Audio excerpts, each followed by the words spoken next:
All my life I had to be patient. Like Meek Millie, I was dream chasing. Finger to the law when I see haters. Oh, the feeling when you tell your niggas we made it. Ooh, baby. Ooh, baby. Ooh, baby. Ooh, baby. It's showtime like Kareem Lakers. I make a masterpiece, scene basic. No Meek Millie, but I'm dream chasing. Took the shortcut like Anita Baker. I want the bright lights that you see in Vegas. I need a big house with like 3 basements. Drop an M on the whip, think I'm speed racing. Don't know if it's the Transformer or the Green Ranger.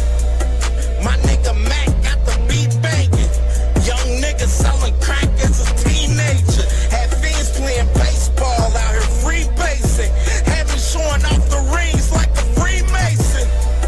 My mama gone, but I keep pacing. Trying to keep it all together like I need braces. Family calling when they need favors. When I was broke, they was acting like complete strangers. All my life I had to be patient. Like Meek Millie, I was dream chasing.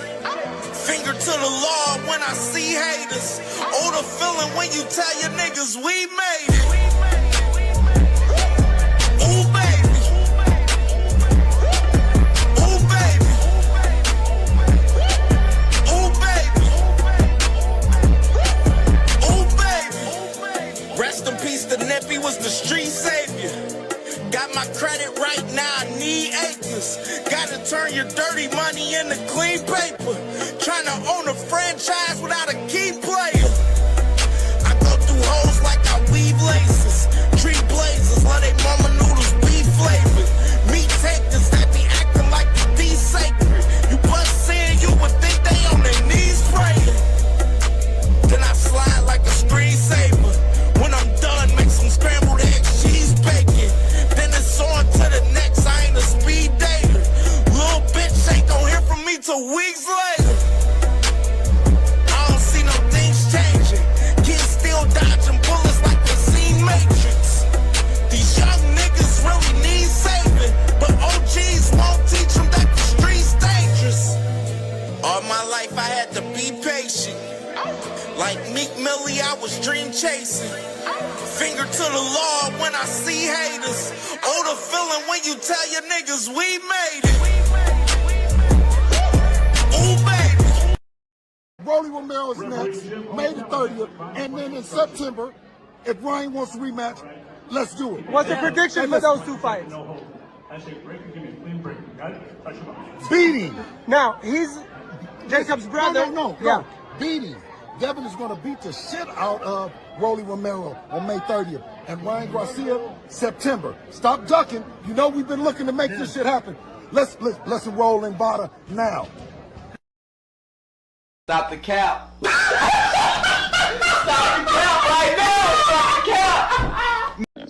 Yeah, with the young King Dev, I just feel like I have a responsibility to defend him as my brother. You know what I mean? Because I just know the propaganda is heavy. Devin is all of us, man. He is all of us. Anything they can do, they doing to him, they can do to us. They do to.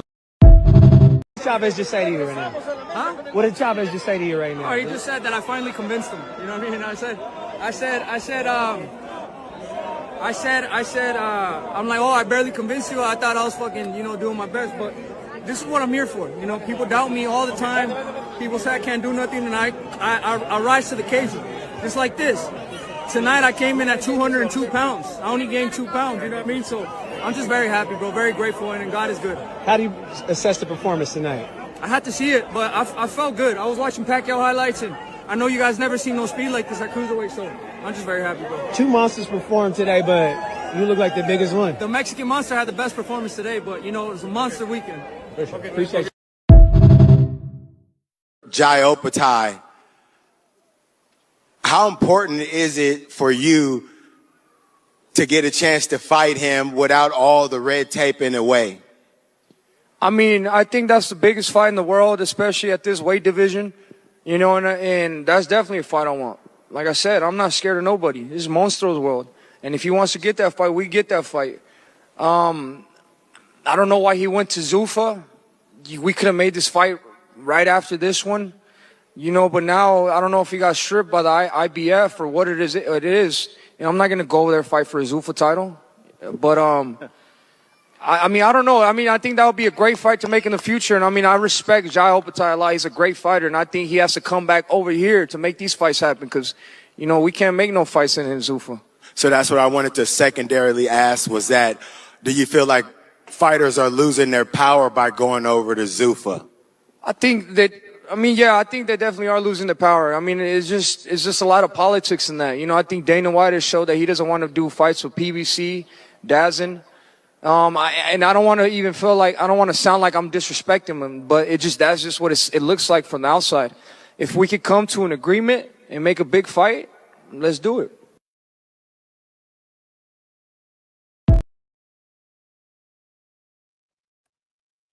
Good morning, my family. What's good? What's popping? What's popping? What's popping? We here with it, man. CamJNetwork, man. Sorry, but not sorry. Boxing talk in the flesh, man. We are here. We late. Had to handle some business this morning. It took a little bit longer than I expected, but we here with it, man, for sure, man. So definitely, man, salute to everyone, man. And I definitely want to start off and say appreciate and all the love and support from everyone, man, on the past month, man. Really, the love has definitely been, really appreciated from everyone for real shit. And I love y'all, man. Y'all my family, man. I love y'all, man. So definitely, man, we here with it. Got a lot to talk about. Lot to talk about today, man. Not crazy, not it's not like a show. This ain't a show where I got 15, 20 topics today. It's like several topics, but I feel like these topics are kind of heavy in a sense right now. You know what I'm saying? Going into, today. You know what I mean? So definitely, man, let's salute to the family in the building, man. Make sure y'all hit that like button, man. Make sure y'all subscribe to the channel. If you're new to the channel, man, most definitely. We active, we working, man, for sure, you heard.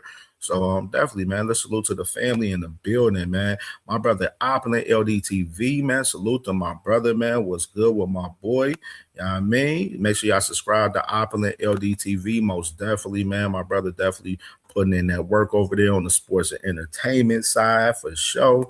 Salute to my brother D Free in the building, man. D Free was popping, man. Make sure y'all subscribe to D Free as well, man. Definitely doing this thing, football, boxing, sports in general, man, everything, man. Salute to my brother, man. Make sure y'all subscribe to D Free as well, man. That's my guy. You know what I mean? My boy, my sister, Miss Joette in the building. Good morning to my sister, Miss Joette, the big hitter. You know what I mean? Big hitter for sure. Dodrick, what's good with my boy Dodrick, man? Yeah, I wouldn't sleep, man. I was moving around this morning a little bit, man, for sure. This morning. Salute to my brother Dondrick in the building. Salute to my brother Shell in the building, man. Salute to Shell, man. My boy Shell said he just got out of work for sure, man. It's on the flow. It's on the flow, man. It's on the flow. Lee Jackson in the building, man. Was popping with my boy Lee Jack. Salute to my dog, man. Shell said Haney and Shakur fans are in their feelings over Benavidez. Yes, they are. Yes, they are. Yes, they are.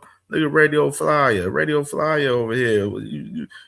You looking for me? You're looking for me? Salute to my boy. No more sleepwalking in the building, man. No more sleepwalking. Salute to my brother, man, for sure. You heard. You know what I mean? My brother Trey Skills in the building, man. Trey Skills, salute to my dog, man, for sure. You know what I mean? My brother B King in the building, man. Salute to B King, man. My boy, man. What's good, man? How you doing this morning? My brother Ray B in the building, man. Salute to my brother Ray B, man. Was popping on the money line in the building, man. Salute to on the money line, man. What's good with you, man? Salute to you. Coach Eddie in the building, man. The biggest, man. Coach Eddie was popping. Coach Eddie, man. We got some shit to talk about today. My boy Poe Pounder in the building, man. What's good, my boy? What's popping, man? Hey, Ray B, Devin is all of us. He's all of us, man. Like them boys is sad. And the crazy part, the guy that said that I feel like I have to defend Devin Haney at all costs. I got a tweet from him that's pretty much the fan. He's the guy that I'm talking about on the main topic today, actually, to be honest. Because he made a real interesting tweet about Mr. David Benavidez that we're going to talk about today. Salute to my brother Cornelius Burnett in the building. Dayton's finest in the building. What's good? What's good with you? What's good? Marshawn West, what's good, sis? What's popping, my sister Marshawn West? What's going on, sis? How you doing? Hope all is well with you, sis. Most definitely, man. So let's get started, man. Let's get started. And let's go ahead and pop it off and start off. Of course, let's mention the fights that we had this week, just to kind of start off with, just to allow everybody to know what's going on this week. Starting off with this fight. This is tomorrow, actually. So tomorrow morning, man, y'all up in the morning, y'all get to watch Nikita Tszyu, Tim Tszyu's brother, fight tomorrow, man. In the morning, No Limit Australia. They got a solid event from Australia from them guys out there in the morning. So this fight is starting off the week for fights this week with this fight with Nikita Tszyu and Diaz right here. And we got some action. I say we got Wardley and Dubois. You know what I'm saying? This is the actual biggest fight for this week in particular. You know what I'm saying? Wardley and Dubois this week, man. Of course, David Morrell, he's on the card. You know what I mean? So definitely, we're gonna definitely talk about this fight a lot throughout this week for sure. Since this is the biggest fight that we have this week with Fabio Wardley and Daniel Dubois this week. And as well, you got Angelo Leo and Eileen. They're, they get it cracking for that IBF 126-pound title this Saturday that Leo has, man. This Saturday in Atlanta with Salida Promotions right here on the Zone. So definitely they got some guys on this card. Definitely going to be an interesting card to cap off the night because the Wardley Dubois card is early in the morning. You know what I'm saying? So it's like an afternoon type of fight, morning, afternoon, because they're in the UK. And the last out the weekend, you got the guys from Zuffa Boxing over here, you know what I mean, which is lackluster event. Doesn't look good. I am interested to see this fight with Shane Mosley and Serhii Boachuk, though. I ain't gonna lie about that. I will say that at the least. But card is lackluster, trash. You know what I mean? Just gotta be real. It's trash. It's just trash. It's just trash. We gotta be real. This shit's trash, man. This yeah. But y'all be waving that Zuffa flag, man. Y'all like these Zuffa boys. Y'all like these Zuffa boys. Vegas, what's good, bro? Vegas said, when you say Devin, it's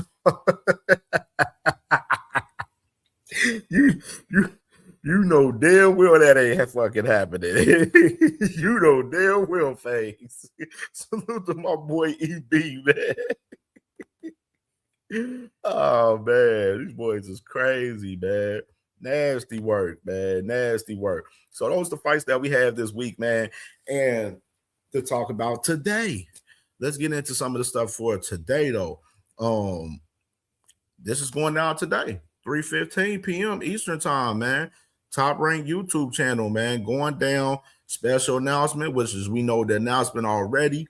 Abdullah Mason versus Joe Cordina in Cleveland, July 4th, which we've been talking about this over the past month. And they're finally announcing the fight today, man, for sure. So I'm definitely excited. Of course, myself being from Ohio, definitely excited about Abdullah Mason back in action, homecoming fight, something that we talked about on this channel before Abdullah Mason went and got that WBO strap, that we was like, man, once Abdullah Mason get that strap, hey, we need that first title defense in Cleveland, man. And I had my doubts that was going to happen for a while. I didn't know if it was going to happen. I was thinking he was possibly going to end up defending his strap against Joe Cordina in the UK or something in Saudi Arabia possibly. But definitely got to salute to Top Rank, man, for allowing the man Abdullah Mason to showcase himself for as his first title defense in his hometown, man. It's definitely very special for us in Ohio as fans of Abdullah Mason, for sure. It really is. So this is something that we've been pushing for a long time, and it's finally here. And I gotta say too, Tiger Johnson, of course, he's from Cleveland, Ohio, so he's definitely gonna be on the card. He's a Top Rank guy, so of course he's gonna be on the card. He'll be there at the announcement today. And the new WBC 126-pound champion, man, Shushu Carrington, man, he will be there, man, for sure. So he's going to be on the card as well. And we have his op, you know what I'm saying? Had to get his, they released the name of his op on who he fighting. And we can go ahead and talk about it right here. So it will pop up. There you go. Damn, a little slow right there. All right. Salute to Salvador Rodriguez right here, man, from ESPN. He reported saying that Renee Zerdo Palacios, 19-0-1 with 10 knockouts, will be challenging Shushu Carrington July 4th for his WBC 126-pound title, man. So, of course, originally we thought, a lot of words was, talking about with Shushu fighting Luis Lopez, and especially talking about him being on the Xander and Boots card. But Top Rank, they had other plans, and they wanted to have him on his card, which I'm pretty sure this fight will probably be the co-main since it's a title fight in particular, man. So definitely Shushu Carrington, his first title defense in Cleveland, Ohio. And it was kind of different. Me personally, I was thinking like, man, I would have wanted him to have the opportunity to have his first title defense in Brooklyn on that Boots and Xander card. But I had to think about it in a deeper perspective. Like, I'm thinking like more so it looks like Top Rank is, this is going to be a big Midwest crowd since this fight is in Cleveland, in Ohio. So a lot of people from the Midwest, let alone from Ohio, is going to be in the building. And you're going to get some people from the East Coast, which is Shushu will probably, carry some people from the East Coast to come over too. This is to help, build Shushu for us, the Midwest following and much more. You know what I'm saying? So I had to think about it in a deeper perspective of why they didn't have him on the Xander and Boots card and have him on this card in particular. But I can understand it a little bit more from that perspective in particular, though. So definitely, man. Hey, Shushu right here, man. This ain't no light touch fight for him. I think Shushu should win this fight for sure, but this ain't no layup 100% for him. You know what I mean? Yes, the guy's 19-0-1, you know what I mean?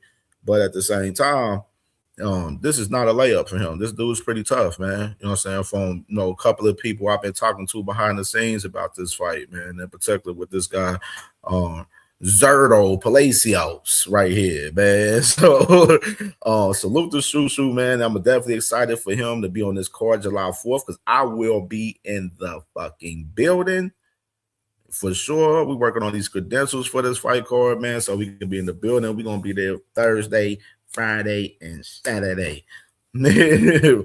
All 3 days, you feel me? So that's the plan. So definitely, man, salute to Shushu. And back to in general, far as Abdullah Mason, man, with him and Joe Cordina, this is big time. And of course, we got to add the context too. This event, July 4th, with Abdullah Mason and Joe Cordina in Cleveland, this is the first event with the DAZN deal with TNT Sports. So this fight is going to be on regular cable TV, on True TV, TNT Sports on regular cable. You know what I mean? So now we got boxing, another outlet for boxing, for us, free network right there. You know what I mean? Which is big time. This is Abdullah starting that off, man, which is very huge. It really is. You know what I mean? And Tiger Johnson, man. I was sitting here trying to pick my brain who Tiger Johnson would fight. Like, I was trying to pick my brain, like, who is going to be Tiger Johnson op, man, which, you know, I had to hear my brother, you know what I'm saying, my brother Marcus, man, Ohio Runs Boxing, man. I had to hit my brother up, and we was talking about it briefly last night, man.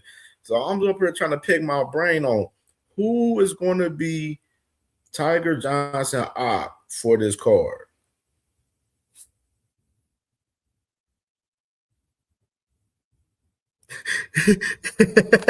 KO said, is this where the Devin Haney fans come to hide? You damn right. Hey, man, they in the cut over here, bro, chilling. Just chilling, bro. Definitely. Salute to my brother Knockout, man. Make sure y'all subscribe to my brother Knockout if y'all not subscribed, man.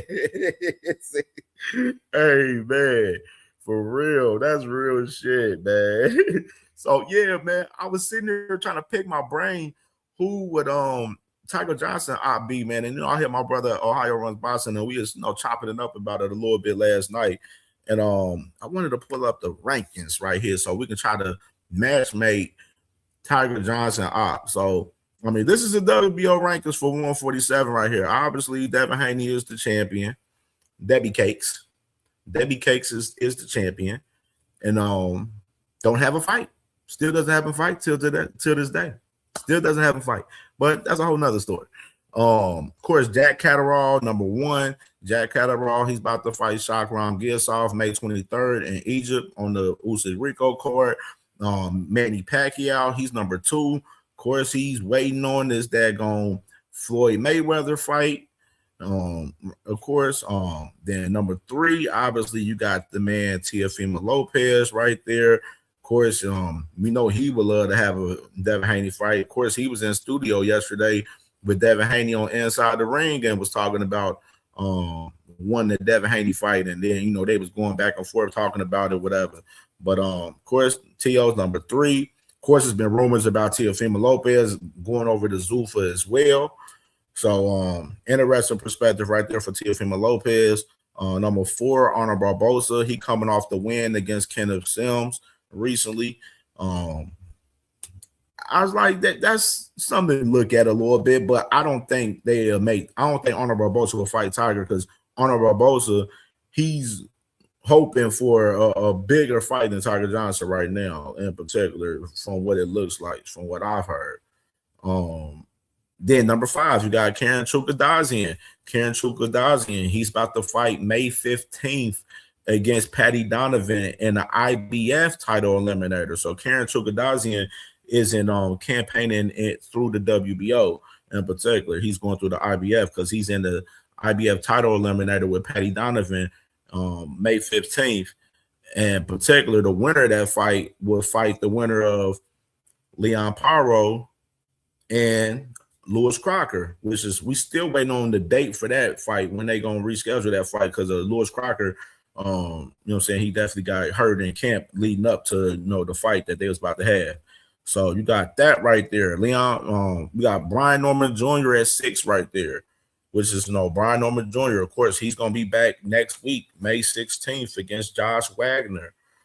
So we know Tiger wouldn't fight Brian Norman Jr., obviously. Leon Paro, we just mentioned Leon Paro. He's obviously about to fight Lewis Crocker for the IBF title, so that would cancel him off. Rohan Polanco, that's a name that, you know, a lot of people been talking about pertaining to Tiger Johnson, and, you know, those two guys then went back and forth. Rohan Polanco, his team, Broadway Joe, you know what I'm saying, all them boys, they've been pushing this fight with Rohan Polanco, but Rohan Polanco, he was supposed to fight in January on that card with Xander and Abbas Baru, and he ended up getting sick or whatever, got injured or some shit the week of the fight, to where he didn't fight on that card. So don't know what the hell is going on with Rohan Polanco right now, in particular with him. You know what I mean, as far as that. So I would cancel him off, that it wouldn't be him. You know what I'm saying? Even though it'd be a surprise if it would be Rohan Polanco. That's a fight that, you know, some fight fans definitely been asking for, as far as, no, those two guys in particular, with both of them guys being on top rank and everything. You know what I mean? So that would be interesting, but I don't think it would be Rohan Polanco. On number 9, Ricardo Salas Rodriguez. I don't think so. I think he's high. I think Ricardo Salas Rodriguez, if I remember, he's higher ranked on another sanctioned body, I believe, too. So I have to go and look 100%. But I don't. That's a possibility. Possibility. I wouldn't rule that out. Possibility. Alexis Rocha. Of course, he's coming off the fight beating Jojo Diaz.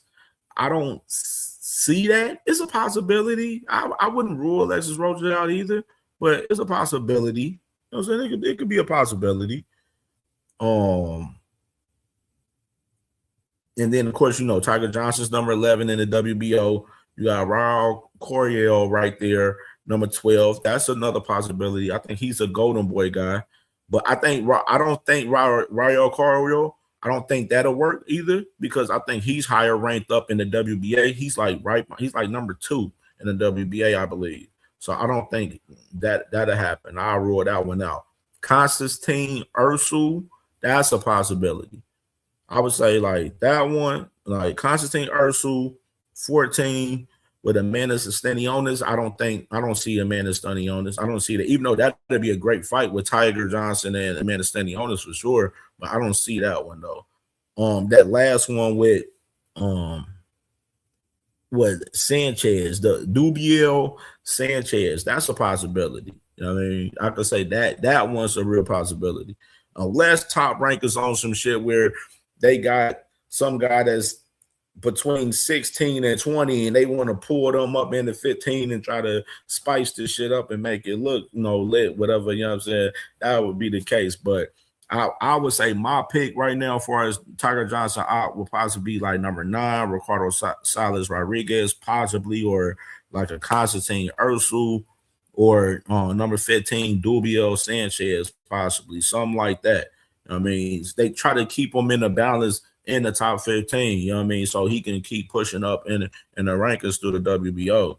So that's what I would say as far as Tiger Johnson, but I'm definitely intrigued to see, you know, who the op will definitely be for sure. I definitely got to say that for sure. And, you know, I'm excited, man. July 4th, man, it's on the flow, man. It's on the flow. The whole Ohio is in the building, man. Midwest in the building heavy for this. You know what I mean? For sure. Like, we in the building. And I can go and let y'all know this Saturday, we doing that second episode of the Best from Ohio Boxing Roundtable show, man, with all the guys from Ohio this weekend, man. So definitely stay tuned. This Saturday, we definitely got a big show for that. This Saturday, I wanted to make that announcement for that. So we lit, man, for sure. Let me salute to some more of the family in the building, because I seen some new people coming in. Scroll up. What's good? My sister Queequee in the building. What's poppin', sis? What's going on? Make sure y'all subscribe to my sister Queequee live every Thursday. You feel me? Most definitely tap in with my sister for sure. For sure. What do you say? Debbie, we know we ain't calling him no damn Debo. We know that for damn sure, because he ain't no damn Debo. Nobody ain't scared of that motherfucker. Shit, he's scared of everybody else. Look like right now, Mr. Arturistic, man, what's going on, my boy, man? 513 in the building. I know we in the building. July 4th, man, big time, man, for sure. It's lit. It is lit. Cornelia, I already know Cornelius Burner. He on time, and yeah, we definitely in the building for sure. I already know he on time, for sure, man. So salute to them guys, man. Definitely stay tuned today, 3:15. It's the press conference, man, for the announcement of Abdullah Mason versus Joe Cordina, man. We're gonna hear from all three of these guys, Tiger Johnson and Shushu as well. So, man, salute to these guys, man. Definitely excited about July 4th for sure, for sure. All right, let's get to this, man. Woo. There, show. All right, pause.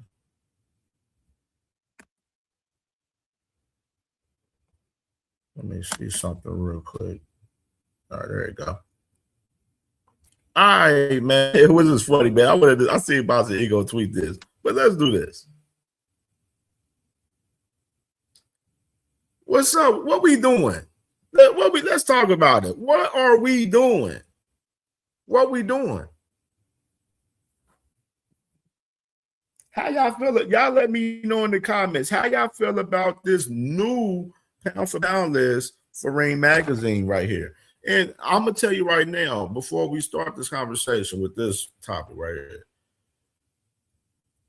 y'all already know where I stand for as Ring Magazine. Y'all know I don't respect this shit because they don't have no validity behind it anymore. And ain't no integrity behind it.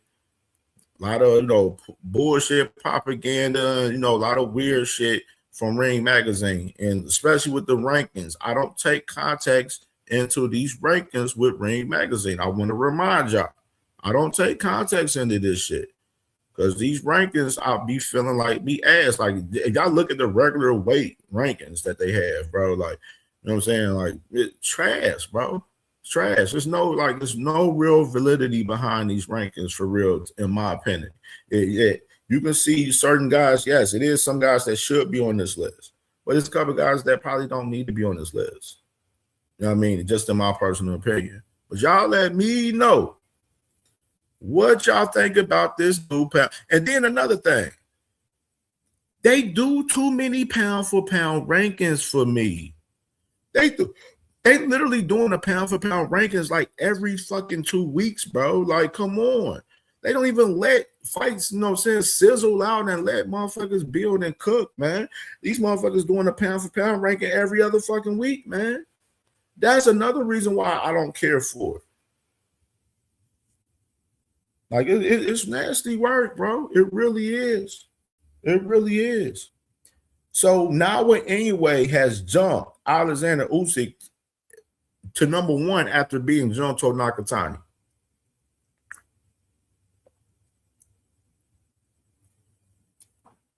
Intriguing, right? Which is, I can understand some people's taking, I ain't gonna lie, I've been seeing people take Usyk off their pound for pound list due to the fact that he's fighting Rico Verhoeven right now, which is, hey, suit yourself, do whatever you know. That's why I said I don't get into these people lists like that as far as these rankings, man. You know what I mean? But no, they got Usyk at 2, Shakur Stevenson at 3, Bam Bam Rodriguez at 4, David Benavidez, he's at 5. He's ahead of Dimitri Bivol, with Bivol being at 6. They got Junto Nakatani at 7. Debbie Cakes Haney at 8. Oscar Collazo, the 105-pounder, at number 9, man. And Emmanuel motherfucking Navarrete at 10. This the shit y'all be respecting, man. This the shit y'all be respecting.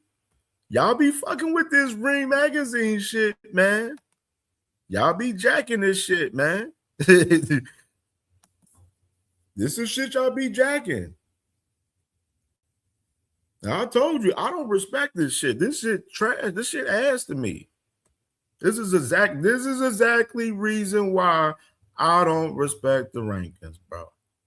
A lot of people in the world damn near feel like David Benavidez should be number 1 in their pound for pound right now. A lot of people in the world feel that right now. But a lot of people have their right to feel Inoue. If you got Inoue Inoue as number 1 in pound for pound, I'm not mad at it. Off of him beating the guy Junto Nakatani, that a lot of people got Nakatani in their top 10 pound for pound list. So I'm not mad at that 100% either, though. Like in retrospective, I'm not doing Cam like we gonna do a sorry but not sorry boxing talk pound for pound list at the end of the year. We ain't doing it right now. Like, you know what I'm saying? We doing once a year. I think a pound for pound records deserve like once or twice a year. It don't need to be fucking 50, 60 pound for pound fucking rankings, bro. Like throughout the fucking year. Like, should be nasty word. All right. He said, absolutely. they probably going to sell in a couple of days, Cornelius, for real. They probably will. Pope out and said, it's that Riyadh ambassador shit. Turkey, Pippin, his fighters. Coach Eddie said it's whack. He said the list is trash. Donjic said the list is ass, man. That's what I'm saying, bro. A lot of people don't care for these rankings. And then a lot of you a lot of y'all goof troops out here, you fucking radio guys out here, y'all be trying to bring up these rankings into talking points and conversations, bro, when you know a lot of people don't respect and give a fuck about the pound for pound rankings from Ring Magazine. That's just the fact of the matter. Go cry me a river somewhere fucking else about some Ring Magazine pound for pound rankings. Please do. Please do. Sunshine Queen sis said it's bullshit. You know what I mean? And then y'all said it. Hey, it is what it is. Creole. What's going on, my brother Creole? What's going on? You said, you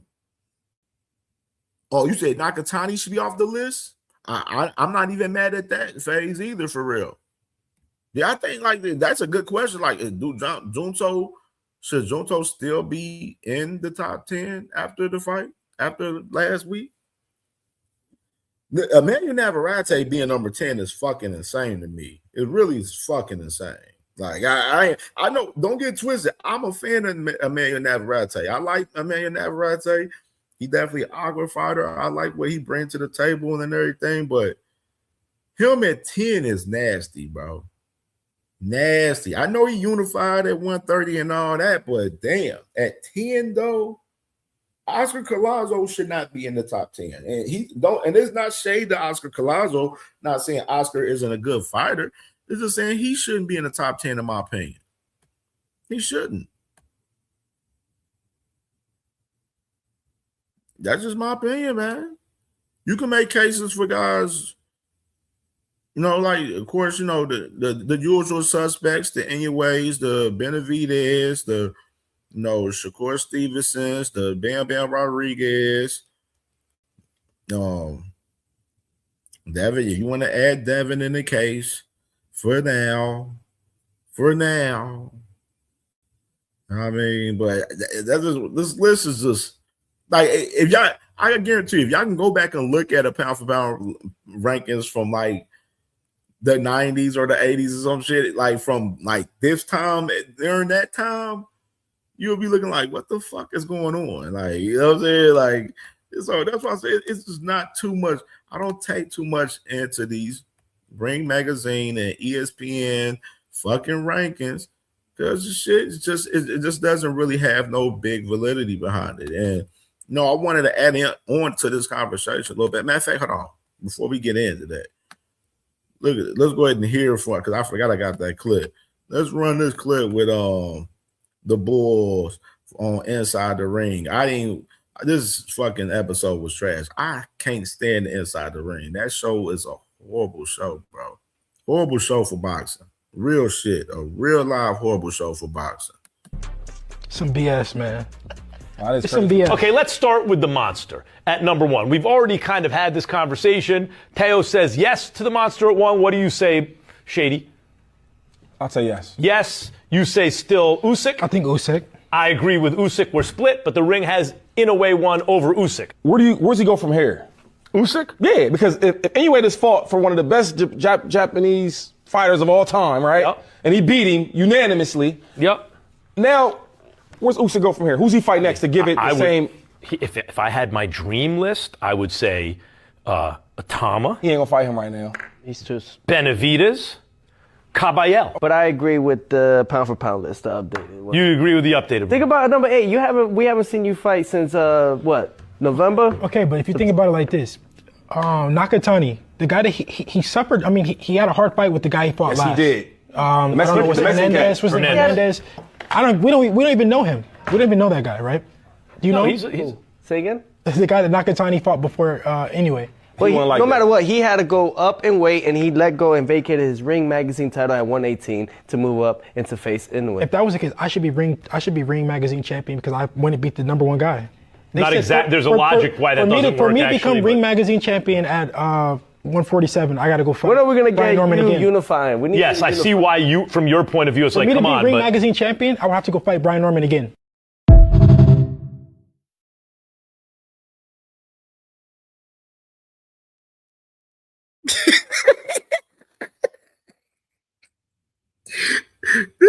is fucking stupid, bro. This is stupid. Like, these type of conversations are stupid to me, bro. It's pointless. It's stupid. It's irrelevant. This man just said he would have to go and fight Brian Norman Jr. again to win the Ring magazine. What? See, I listen. Some of y'all don't listen. And even when sometimes some of you guys that like these guys, when y'all do listen, y'all don't want to listen because y'all don't want to hear what y'all heard. You know what I'm saying? Because y'all know it was some bullshit. Y'all know that was some bullshit. Y'all know that. I'll be real loud sitting back smoking and laughing about this shit. This shit be funny as fuck, bro. Real shit. Like, the man T.O. said, you ain't falling away on the stuff. Like, you know what I'm saying? He up here debating if he should be on the damn top 10. You got T.O. He calling on Devin a not fucking top 10 pound for pound guy for real. He was trying to shit on Devin right there. Low key, real shit. Nasty work. And you hear how they talk. Brian Norman Jr. is like number 2 or number 3, or in the, I think he's number 2. He's number 2 in the 147 Ring magazine rankings, right behind Devin Haney. What y'all think about that? Salute Evans ENT. Was good, brother? Was popping? And salute to my sister 2 cents. My sister 2 cents boxing. I see you in the chat, sis. Salute to my sister, man, for sure. Yeah, like you know how fucking stupid that sounds for them to say in order for him to win the Ring magazine, he has to fight Brian Norman Jr. that doesn't even have a title that he just beat for his WBO strap. You know how fucking ridiculous that sounds?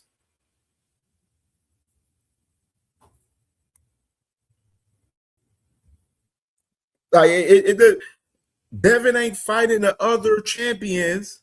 He needs to fight one of the other champions. The champion should be in the top fucking 4 in the first place, for one. But it's nobody clearly that's number 1 in 147, like I've been saying over the last couple of weeks. Until these guys mix it up, we won't know who is number 1. Devin Haney's not number 1 to me. I'm sorry. FaZe, I'm sorry, but not sorry, FaZe. Love you, my brother. But Devin's not number 1 at 47, brother. That's just the truth be told. He got to show us. He has to fight one of those guys that's a champion to show us that he's that guy. That's just the fact of the matter.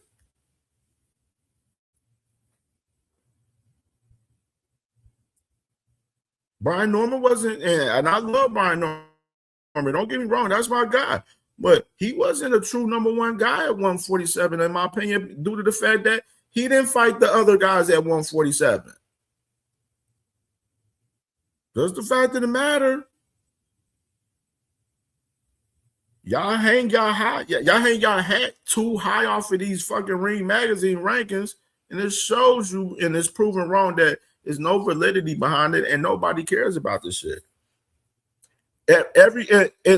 Free radio flyer. I tell you right now, the real world, because you a guy that lives in a fairy tale land, you live in la la land because you on your knees a little bit too much for your favorite guy, Devin Haney. You know what I mean? But in the real world, people perceive it as, if you're going to be the guy, you need to be fighting the other guys that's champions, because we don't know what 147 got. 147, to a lot of people, is a trash division. I don't say that 147 is trash. Is it a great division? It's not a great division. Is it anybody elite at 147? No, there's no one elite at 147, honestly. Devin's not elite in my eyes. Ryan's not elite. Rolly's not elite. You know what I mean? Is nobody elite at 147 for real? Y'all believe so because y'all stand firm and, love this man and, be going crazy for this dude, man. Nasty work, man. A lot of nasty work. Yeah, with the young King Dev, I just feel like I have a responsibility to defend him as my brother. You know what I mean? Because I just know the propaganda is heavy.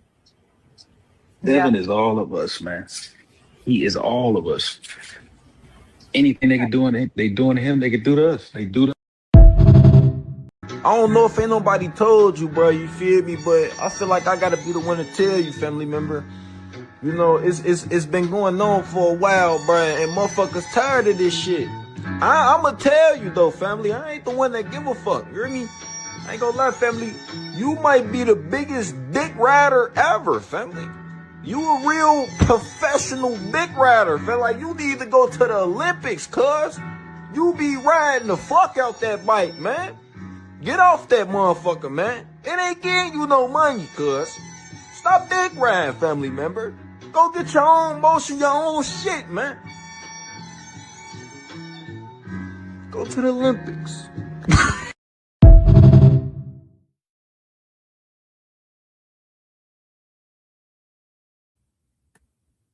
Go to the fucking Olympics with that shit, Radio Flyer and Radio Hacker. Go to the Olympics. Man. Like I said, 147, hot garbage to a lot of people's eyes. I think it's some good fighters at 147, but nobody has solidified themselves at 147 as the true number one guy. You know what I'm saying? And we're not going to know until these guys mix it up and fight each other. You know what I mean? That's just the fucking fact of the matter. You know what I mean? For sure. So definitely let's move forward. Look at this right here. I'm going to talk about this a little bit. Andre Bishop, what's going on, boy? All right, so we got Junto Nakatani. Look at these guys. They caught these guys in the middle of the fight, smiling at each other during the fight right here. You know what I mean? And motherfucker was saying, I was fighting while feeling Nakatani's technique and fighting spirit. I think he felt the same way. I think we were both enjoying the space where neither of us could land a hit. I think that smell came naturally from that right there. So you got these guys right there talking about the moment that they had for us where they smelled each other because they couldn't hit each other at the moment and everything, which was real funny. I wanted to showcase that, on the show today. But speaking of now and Inoue, this is word from his team right here. His team says that they have options ahead, but it's a blank slate. And he's also considering going to a different stage. And he's going to discuss it with his team. So you got now and Inoue hinting that he may make a possible jump to 126 right here, which is interesting. That's something that we talked about the last couple of days. As far as now and Inoue, would he be willing to make a jump to 126? And I said it would definitely be lit for sure, because I think he'll be able to. There's some better names at 126. 126 is lightweight, a real lit division for real. Got some names on 126 for real. If y'all tapped in, but 126 a lit division. I think him going against Angelo Leo, a guy that's fighting this Saturday for his IBF strap, that'd be a lit fight. Him with Brandon Figueroa or him with Shushu Carrington. That Shushu Carrington, we just talked about him. He's fighting July 4th on the Abdullah Mason card. possibly as the co-main on that card. You know what I mean? Him and Shushu will be a lit fight. Both of those guys are top-ranked guys. The main fight I would want the most would be him and Espinosa, but I don't believe, like I said the last couple of days, I don't believe Inoue would make a move on fighting Rafael Espinosa. I just don't see it. I just don't see it. I mean, that's just my personal opinion. But this was interesting too, though, right here, though, from what I seen too. Irony Boxing, what's going on? My boy was popping. Right here from Manyo Akapanyan right here. He says he talked to top ranked bosses Bob Arum and Ty DeBuff about Inoue Nakatani, and he said both agreed that Nawa Inoue should stay put at 122 pounds for the foreseeable future right here. So you got top rank. They believe that Nawa Inoue should stay at 122, but like I just mentioned, Nawa Inoue, he's hinting that possibly they may make a move to 126 possibly. So definitely interesting to see it for real. Definitely, I would love to see him go to 126 because I'm like, what's left at 122? What's left? I mean, and I can honestly, be honest. I don't care to see a rematch, to be honest. I don't care. If they had a rematch with this fight, I will watch it, of course, for sure. And we're going to cover it and everything, but I don't care to really see the rematch, honestly. That's just me personally. I don't care for it. I want to see something different from Nawa anyway. I would want 126. Or like we mentioned, we talked about the other day with Mr. Turkey Al-Rashid. This man, he's planning, he wanted to plan a fight with Nawa anyway and Bam Bam Rodriguez for Japan in January. And they reported that, these two guys, they can make 30 million, up to 30 million guaranteed for as Bam Bam Rodriguez and Nawa anyway if they fought in January. So Bam Bam, you heard him already say he'll jump up there ASAP to fight that man. So we already know the vibes as far as with Bam Bam, how he moving. He definitely he going up for that smoke if it arrives to him for sure. I mean, so definitely interesting right here. Interesting shit right there for us now anyway, right there, because he'll stay at 122 for that fight, in particular for Bam, for sure. Most definitely. Most definitely. And of course, we got Bam Bam Rodriguez back in action June 13th against Antonio Vargas for his 118 WBA strap as well, right there. So Bam Bam back in action this next month in June. So definitely salute to the boy. All right, man. I wanted to get to something a little different right here. We got last two topics on this shit. What was that, Clay? Oh, yeah, we can do this. I can do that last. We do that. I want to get to this one right here. All right. Where are we at? Let's talk about it. I don't know if y'all tapped into wrestling a lot. I know some people may be tapped into wrestling on, some of the shit that's going on in wrestling. But there's some shit financially going on with TKO and WWE right now if y'all ain't been noticing and taking note or watching in particular in recent time. TKO, they're cutting budget. They literally just cut a lot of fighters. And on top of that, they had a lot of fighters take 50% pay cuts recently. 50% pay cuts recently.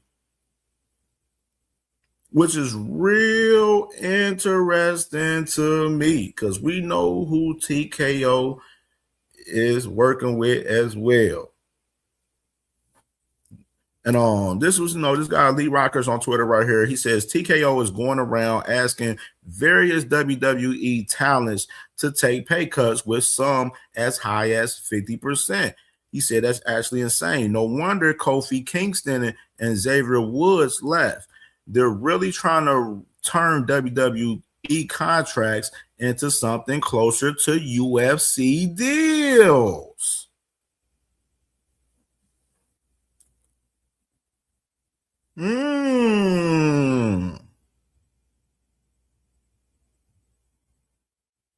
Y'all see it? Y'all hear that?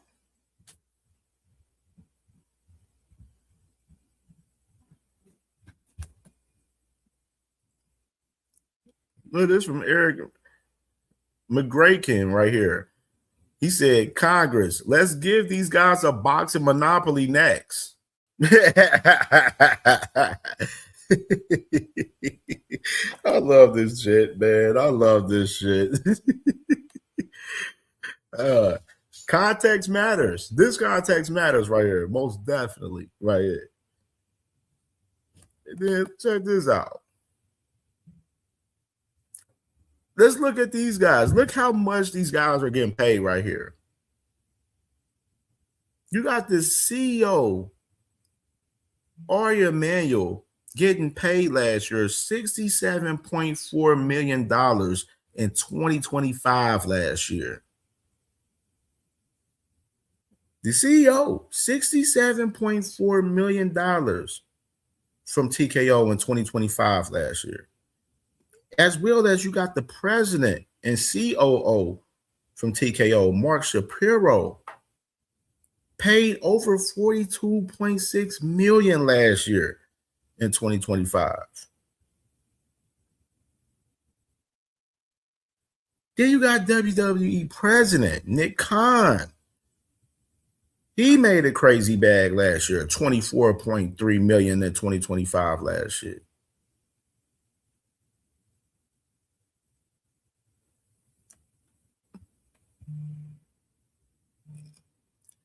Y'all better read the room. Y'all better read the room. I'll tell you that. Y'all better read the fucking room, man. Real shit. Then you got this. Others reporting said WWE is becoming UFC when it comes to salaries and pay cuts. Unfortunately, TKO was always going to do this. It's only going to get worse from here. Y'all let me know in the comments what y'all think about this.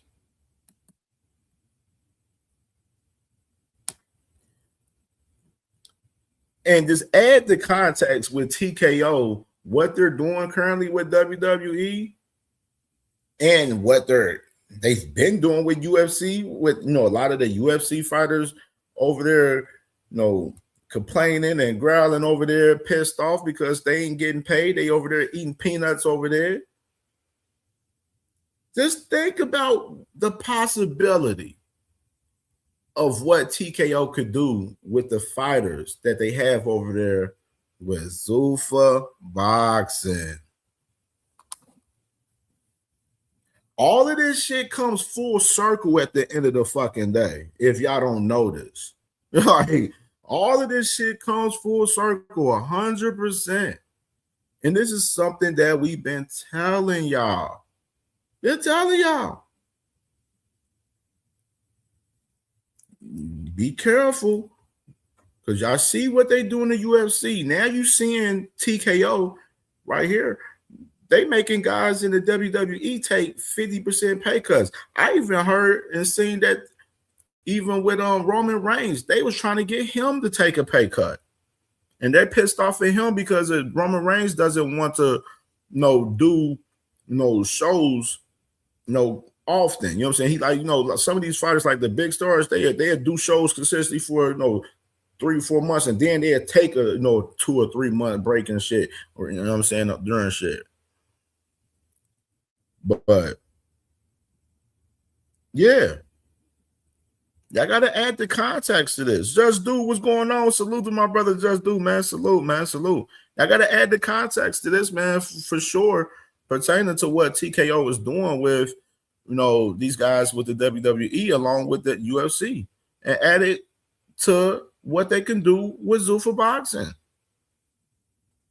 Like, some of these conversations, we just try to have y'all just be logical, have common sense, and think about some of this shit in a logical manner for some of these situations that we talk about in conversations in boxing.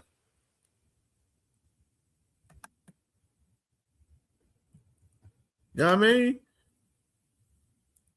Like that big deal. Paramount, like the deal that they have with Paramount for as UFC and daggone, Zuffa. No, a lot of that shit, they're gonna do the same. They're doing the same shit that they did, that pretty much Top Rank did with ESPN. Get funded a whole fucking shitload of money, pay people less, cut expenses and have less expenses as much as possible, and pocket the bag on the back end.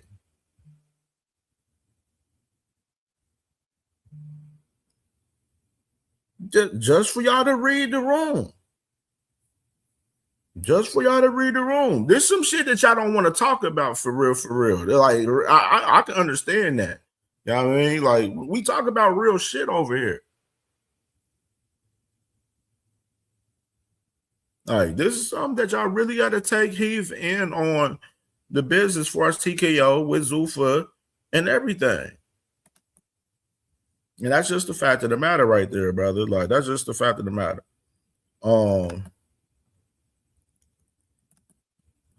Now, what else? What is it right here? All right, so we can get to this next, these last two topics that we got briefly right here. You got Shakur Stevenson right here, man. Said that he's seen David Benavidez. He said he sees David Benavidez fight guys like Ja who are big and can punch. And he got the Mexican monster beating Opataya as he's more conditioned. So he wouldn't have got tired against Brandon Glenn. Instead, took him to the shadow realm right here. So yeah, so Shakur Stevenson right here, he believes David Benavidez would beat Ja Opataya. You know what I mean? In particular. This is Shakur saying this. Shakur says the man David Benavidez will beat Ja Opataya. For some of you guys that's been speaking about that in particular for us, David Benavidez and Ja Opataya. Intriguing, right? Oh, what was this right here? Oh, we get to that. Interesting here. Oh yeah, let me play that clip from Shakur. Let's run this clip with Shakur too as well.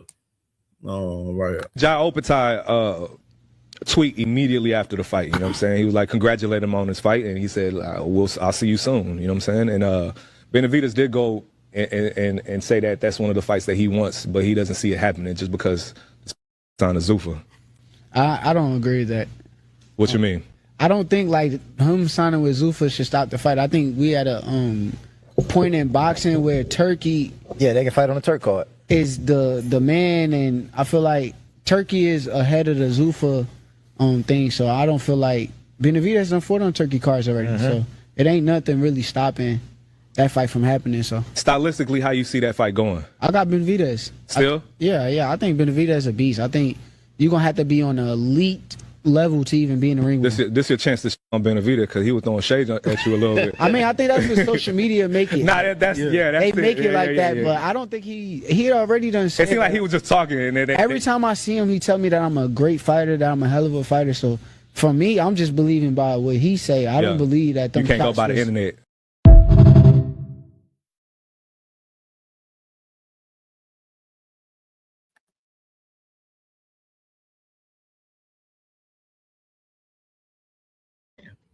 All right. Mr. Shakur Stevenson right there. He believes that David and Ja can still make the fight with Ja being over there with Zuffa. Interesting perspective. I want to ask y'all, why y'all think Shakur said that? Y'all let me know in the comments. Y'all let me know why y'all believe Shakur Stevenson said that he believed a fight with David Benavidez and Ja Opataya can happen with Ja Opataya being in Zuffa. Y'all let me know. I want to see this in the comments right now. Because y'all already know if I'm asking the question, I'm already thinking it's definitely a reason behind myself asking the question for sure. Y'all know that.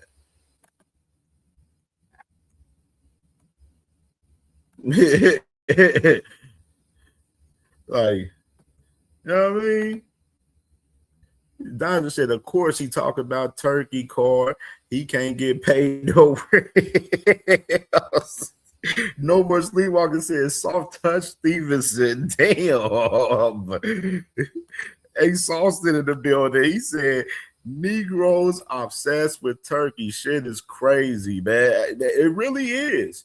Really is. A guy that don't give a fuck about American boxing for real in reality, but y'all tell it, y'all fuck with dude. Y'all be fucking with that man. Y'all be jacking him.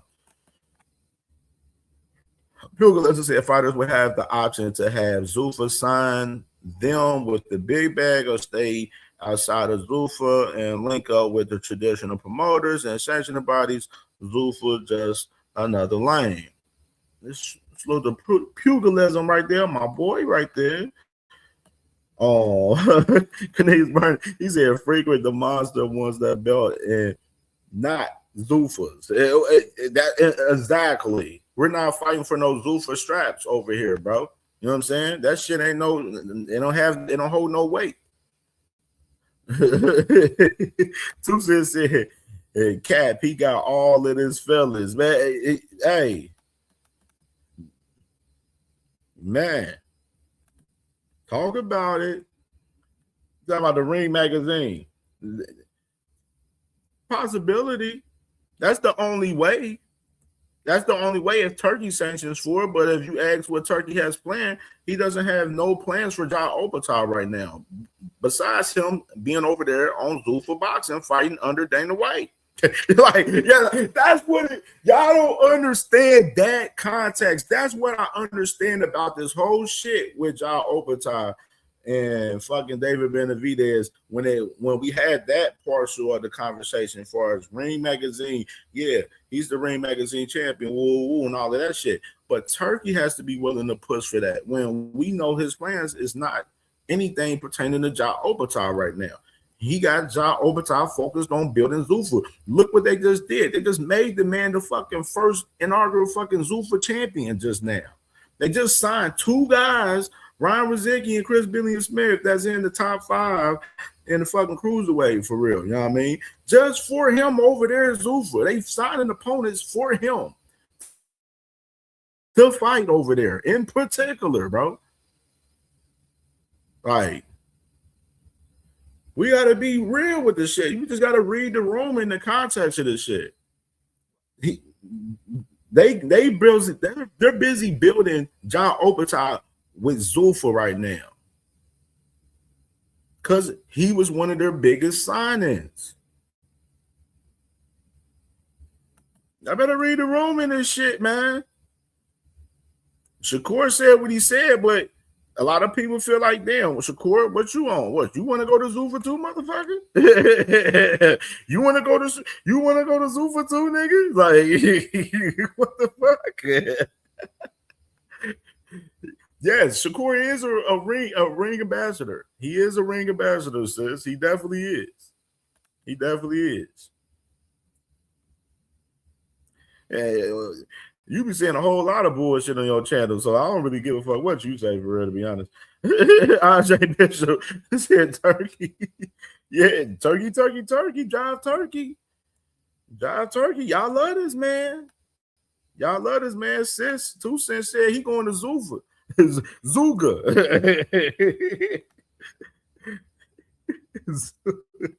Zuffa. Hey, they never can read the rule, man. They never do. They never do. They never do.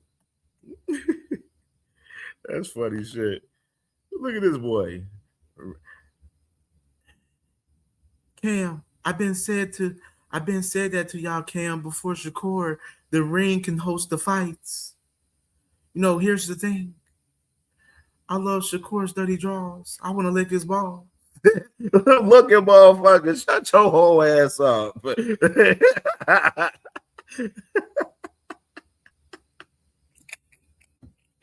Oh, man. Oh, some suckers, man. Fucking suckers. Oh, man. Hey, Saucer said he gonna go to Zuffa and then call out everyone like he been doing, but fight no one. Hey, bro, that sounds like the plan. Shit, we don't even know. I think from what and I'll let y'all know on a little birdie I heard that Muratala's team is pushing for that fight with Shakur at 140. That's what I heard through the grapevine the other day from one of my guys the other day. You know what I mean?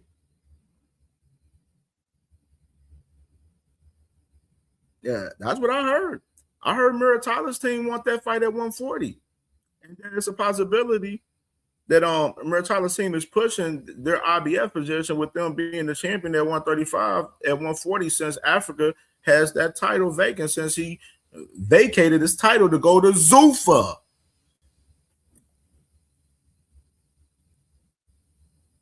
Man,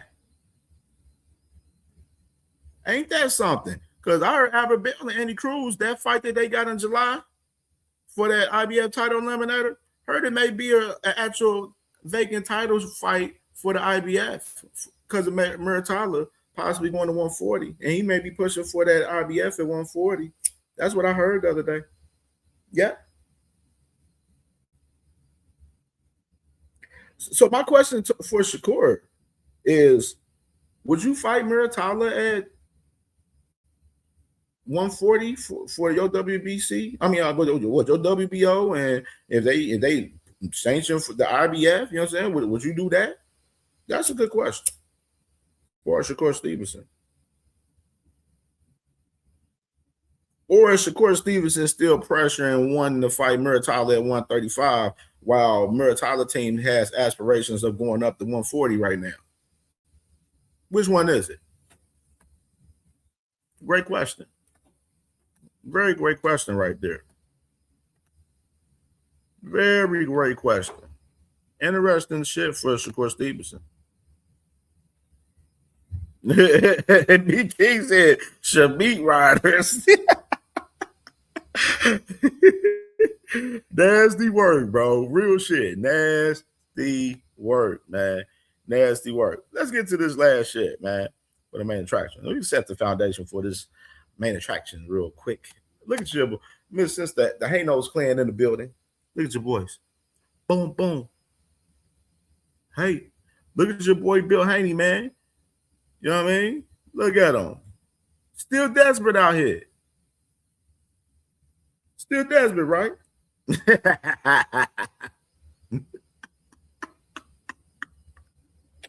Ooh-wee. Y'all some funny motherfuckers out here, boy.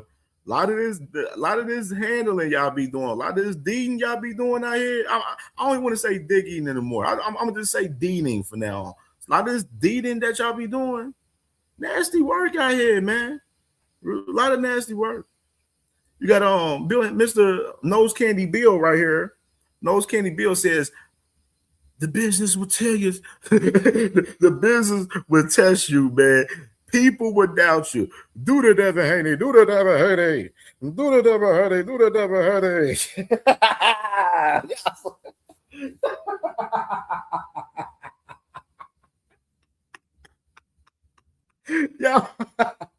Y'all gotta stop. Oh, man. Oh, man. You don't tell me what to say on my show. I say what I want on my show, Radio Hacker. You're going to learn that today.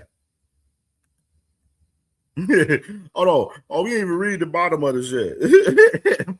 Oh, look at Two-Tonal Superstar. He at the bottom. He said, Richardson Hitchens fight confirmed.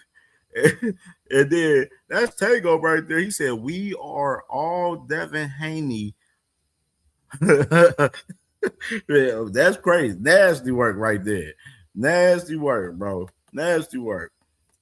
But let's get into this. Let's get into this. Look at this motherfucker. Let's look at this motherfucker right here. Let's set the foundation. Remember him? Yeah, with the young King Dev, I just feel like I have a responsibility to defend him as my brother. You know what I mean? Because I just know the propaganda is heavy. Devin is all of us, man. He is all of us. Anything they can do they doing to him, they can do to us. They do to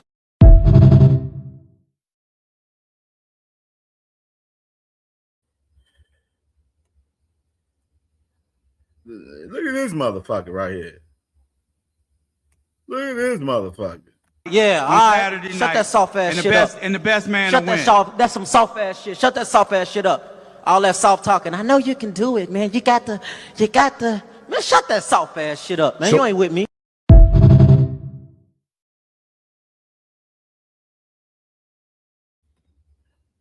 Interesting. So look at this guy, Mr. Respect the Ring, right here. The same guy that started off in that video saying, I feel like it's my duty to defend Devin at all costs. Right there. Same guy says David Benavidez, speed and power, natural, or is something else at play? He's hanging with Ryan Garcia, a known drug chief, and that combo punching looks insane. After last night, I'm questioning it. If it's legit, this doesn't just look impressive, it looks unnatural. What's up, man?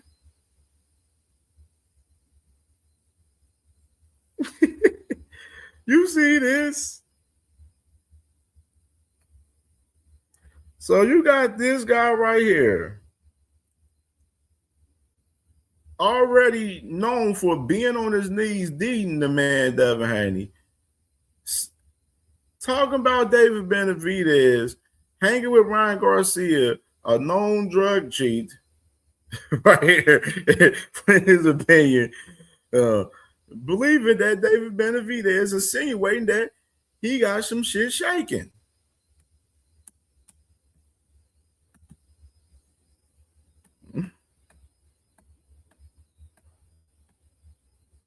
And see, this is the problem too with this.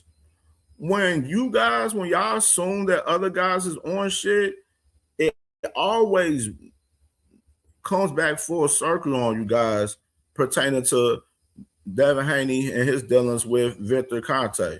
And y'all get mad when people bring that shit up to y'all. But y'all can't sit there and insinuate other motherfuckers is on shit when people insinuate that with y'all with, who y'all associated with.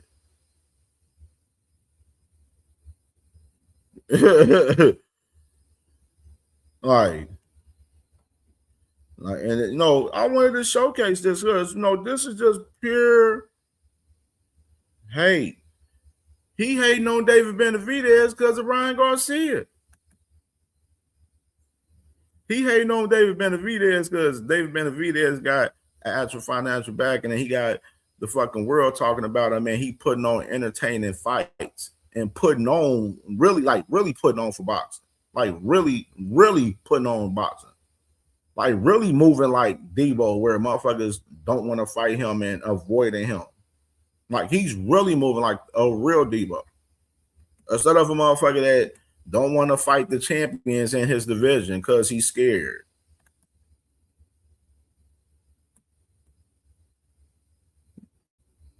There's something to add context. There's something to add a little context right there. We got David Benavidez taking challenge after challenge all the damn time, fighting champions, doing a whole bunch of shit. Then boom. Doubles backs. Doubles back on these guys right here, man. 100%, man. Not currently doing what David Benavidez is doing. And that's just the fact of the matter. That's just the fact of the matter right there. Yeah, this some weak ass shit. Just tell you that. This is some weak ass shit. All right. All righty.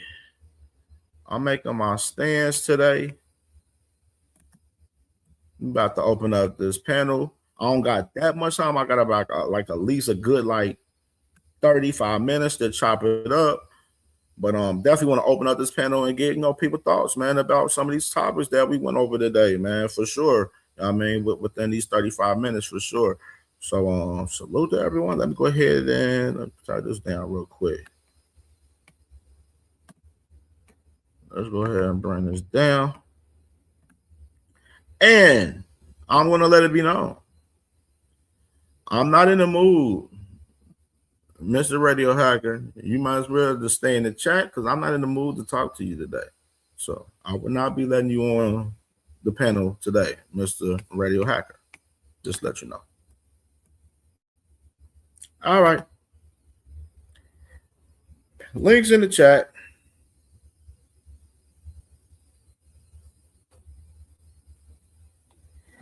Link is pinned. Y'all can come up and pull up and talk to your boy.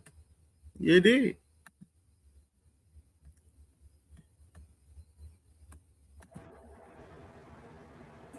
It was good, brother. It was good. How you doing, brother? God bless. Can you hear me? Yeah, I can hear you. I can hear you. Awesome. Face, how you doing? I have Risaline, bro, winning a decision. I'm not high on Angelo Leo personally. He had that knockout against Bernardo Lopez and everything, but he struggled a lot against one of the Kameda brothers, I think, was his last fight, if I'm not mistaken. So we'll see, man, because Risaline last fight, I saw it and I called it, and he won a decision against Nakano, who's fighting tomorrow early. And that kid came in like 14-0 with 13 knockouts, and he outboxed them for 12 rounds and got the decision in Japan. So I see somewhat of the same thing. I could be that wrong, obviously, but that's how I see it. How do you see it? With we're talking about with Elaine and Leo.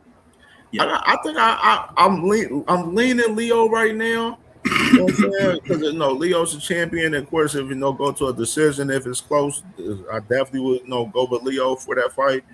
But and he's definitely like a high ace out over Elaine in particular. But you know what I'm saying? I definitely take Leo right now in particular right now if I had to pick. Well, I think it's gonna be a good fight though.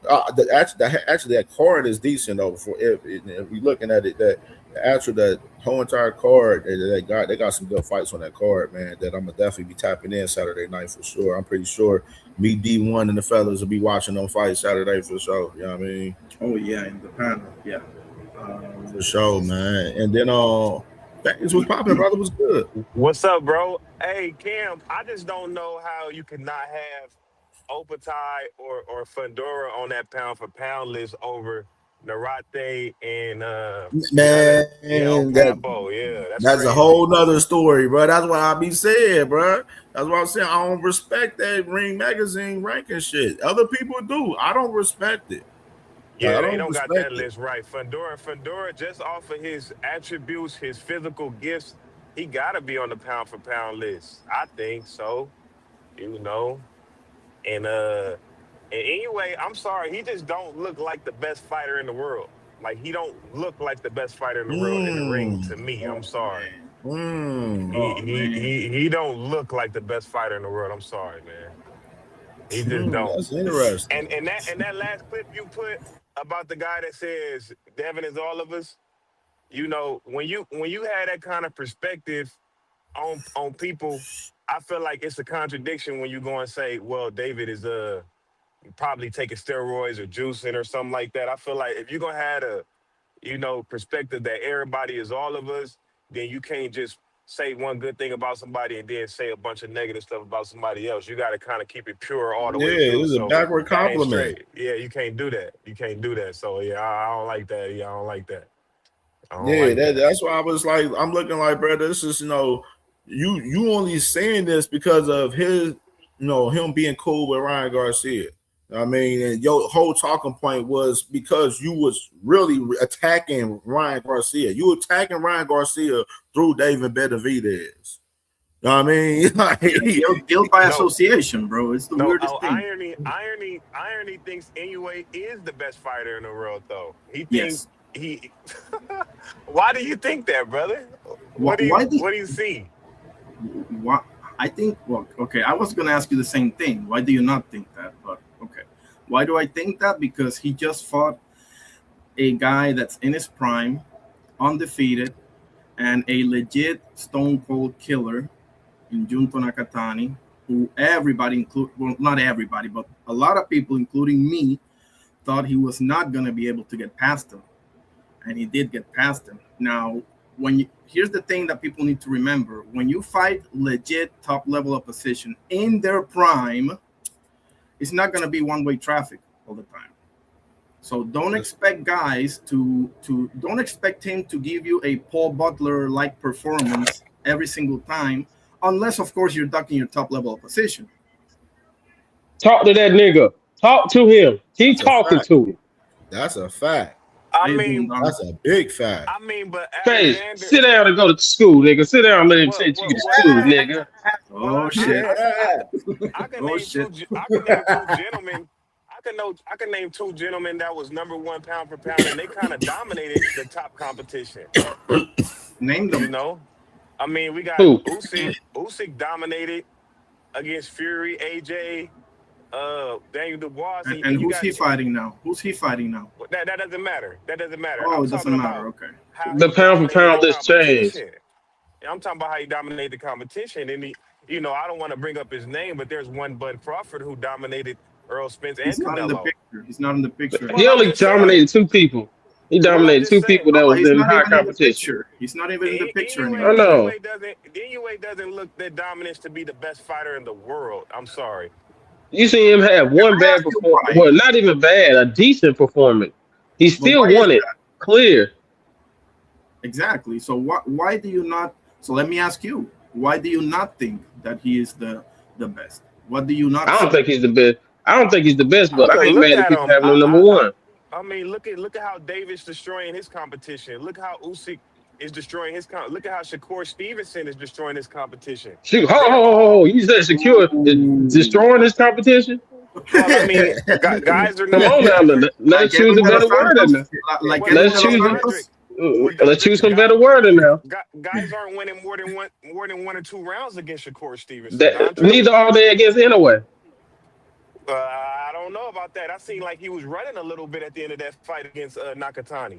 He was trying to get away from Nakatani for a couple of rounds in that last. Shakur does that the whole fight. Shakur does that the whole damn fight.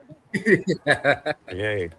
I'm just speaking from a terms of like domination. You see how I'm poking holes in your shit? But listen to what I told you before, though. He's fighting the #1 dude, the threat to him, that was undefeated, that had a KO of the year, that was decapitating people. When you're fighting dudes like that, you're not gonna look like Godzilla all the time, man. Like it's. Listen, you either dock your top level opposition and look like a killer every single time, or you don't dock them. And sometimes it might get dicey out there, Sometimes it does get dicey when you fight top dudes, bro. It does happen, It does happen. So let me get in on this conversation, man. First of all, don't no nigga who is 9 inches taller than his opponent need to be on the pound for pound. Let's get your big ass up and go fight niggas in your fucking height, nigga. I'm tired of this shit, nigga. Albert Bell, Espinoza, move y'all big ass up. Fundora, move your big ass up. I'm tired of you tall ass niggas getting on my nerves. Now I digress.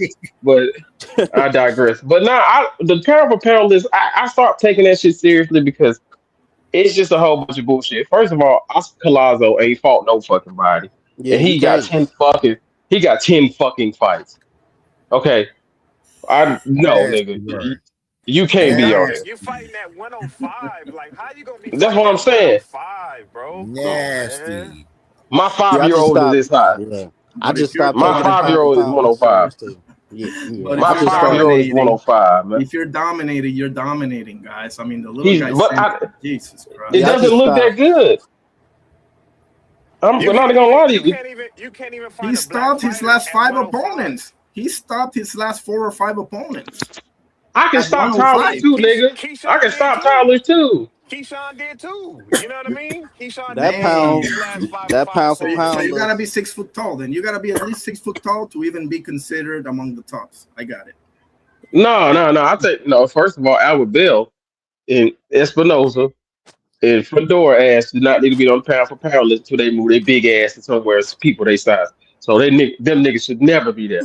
All right. And I'm gonna say that because I'm gonna piss Cam J off every day. But Ah, man, nah, that but like nasty work, man. but nah. But now I think, I think Devin's probably rated where he's supposed to be at. I think Benavidez is number one right now, in my opinion.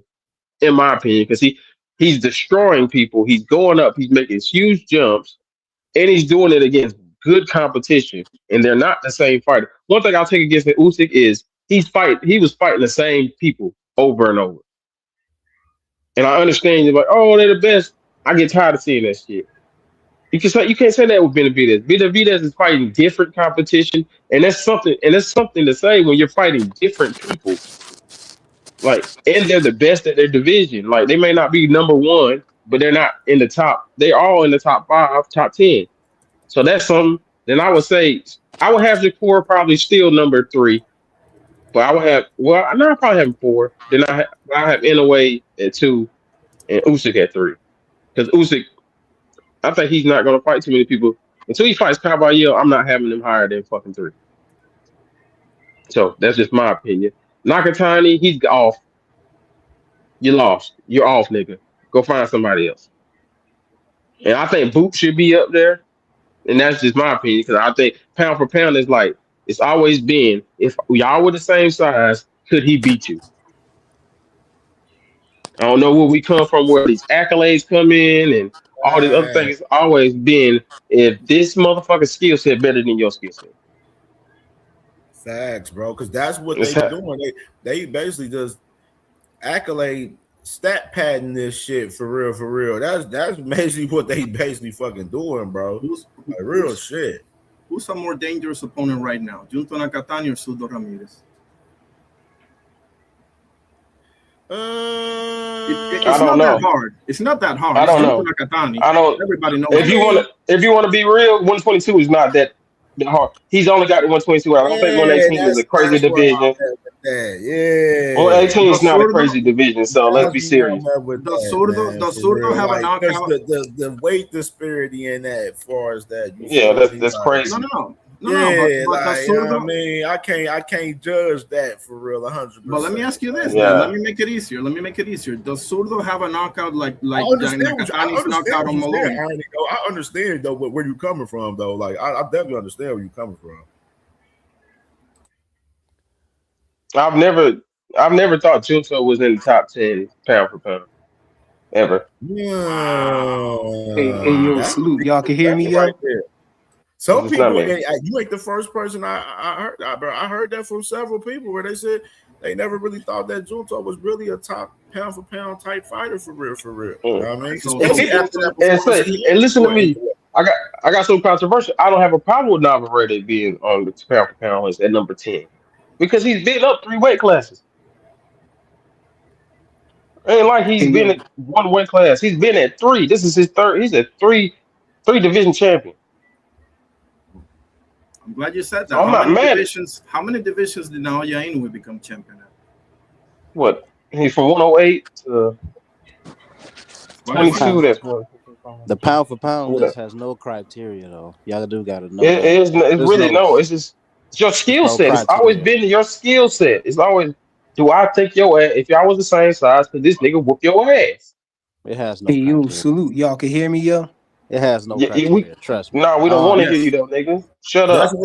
Andre, that's what it used to consist of, but everybody didn't change this shit up. That's why when it comes to that shit, I don't care for this shit when we talk about pound for pound lists like that. That's the reason why. A lot of people not believing. That's exactly my reason why I don't care for pound lists, because everybody done switched up the criteria and it has no fucking validity behind it and there's no integrity behind that shit anymore. I just stopped giving a damn. So I agree with what FaZe was saying, about Inoue being number 1 at pound for pound, man, because stacking. If you really look at it, well, I ain't even gonna touch on the stacking part right now. I'm just talking about who he just beat. You know what I'm saying? He beat Junto, and I know Junto, you know what I'm saying? He a high caliber fighter and all of that stuff, but Junto didn't look good in his last fight.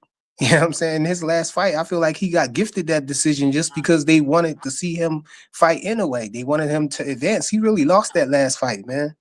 You know, to that guy. Cook flyer. No, he didn't. You know what I'm saying? They just flyer. put him past it, you know what I'm saying, just because they wanted to see that was a big matchup between him and Inoue. You know, and I think that's a big part of pound for pound, you know, how you look in your last fight.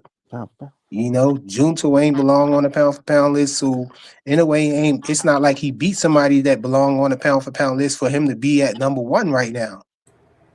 You know, and I ain't even gonna get on the stacking stuff, man, because he don't fight outside of places where you can stack at. You know, and the one time that we saw he did do that, you know, he ain't looked the same. So I mean, he a good fighter. He got talent and all of that stuff. But pound for pound, no. Like if him and Tank was the same size, I think he loses, man. Him and Shakur, he get cooked. You know what I mean? He get cooked by Shakur. Yeah, like pound for pound, no. Okay. If I had to keep it real, like if I'm talking like how Dondrick said, who could whoop anybody, people could really make an argument that David could whoop anybody on that list if they're the same size. And the crazy thing about David is they probably gonna make him fight Usyk. So you talking about a guy with that kind of skill set that they trying to put at heavyweight against the best heavyweight for over the last, couple of years. David is really a factor on that pound for pound list that people are not looking at. He probably should be number 2 or number 1. Oh yeah, I agree. I do have David number 2. I don't know. Just to I be think clear, that's a I little have David number too 2. high for him. I got David number 2. I got Inoue number 1, David number 2. Just to be clear, I'm not hating on David at all. I ain't mad at it. How y'all got David over? How y'all got David over Bivol? Because Bivol ain't never left 75. Bivol ain't never left 75. And he fighting Eifert too, so I got to see a little bit more, me personally. Well, Bivol was undisputed though. No, that's look, gonna fight. I'm different. I'm different for this. If you're pound for pound, that means you have the ability to go up and down in weight classes and dominate people. I haven't seen Bivol do that. I'm sorry. I'm the biggest component of nigga. He been in that weight class for 10 years. Move your big ass up. Look, that's not really a skill thing, though. That could be like, that ain't a skill. That's a scary biological ass thing. That could just be a biological thing. If you got a guy who can't, he don't get that big. You know what I'm saying? You can't, fault him for not moving up or down.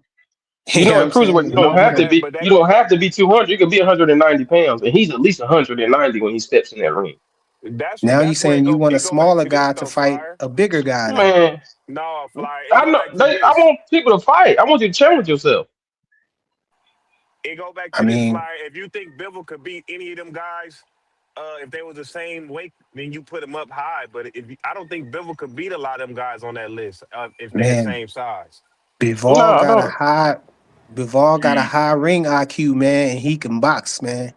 Bivol can box. The sweet science, man. And lateral I'm saying, I don't know. He arguably beat a lot of them guys. Yeah, I believe that. He lost and a lateral movement too. All right, let's be real. All right, let's be real on this Bivol shit. Who has he beat besides Benavidez? Canelo. That's the main guy. Canelo and Zurdo. Canelo, Zurdo, and who? Canelo, Zurdo, and Beterbiev. You need more than that?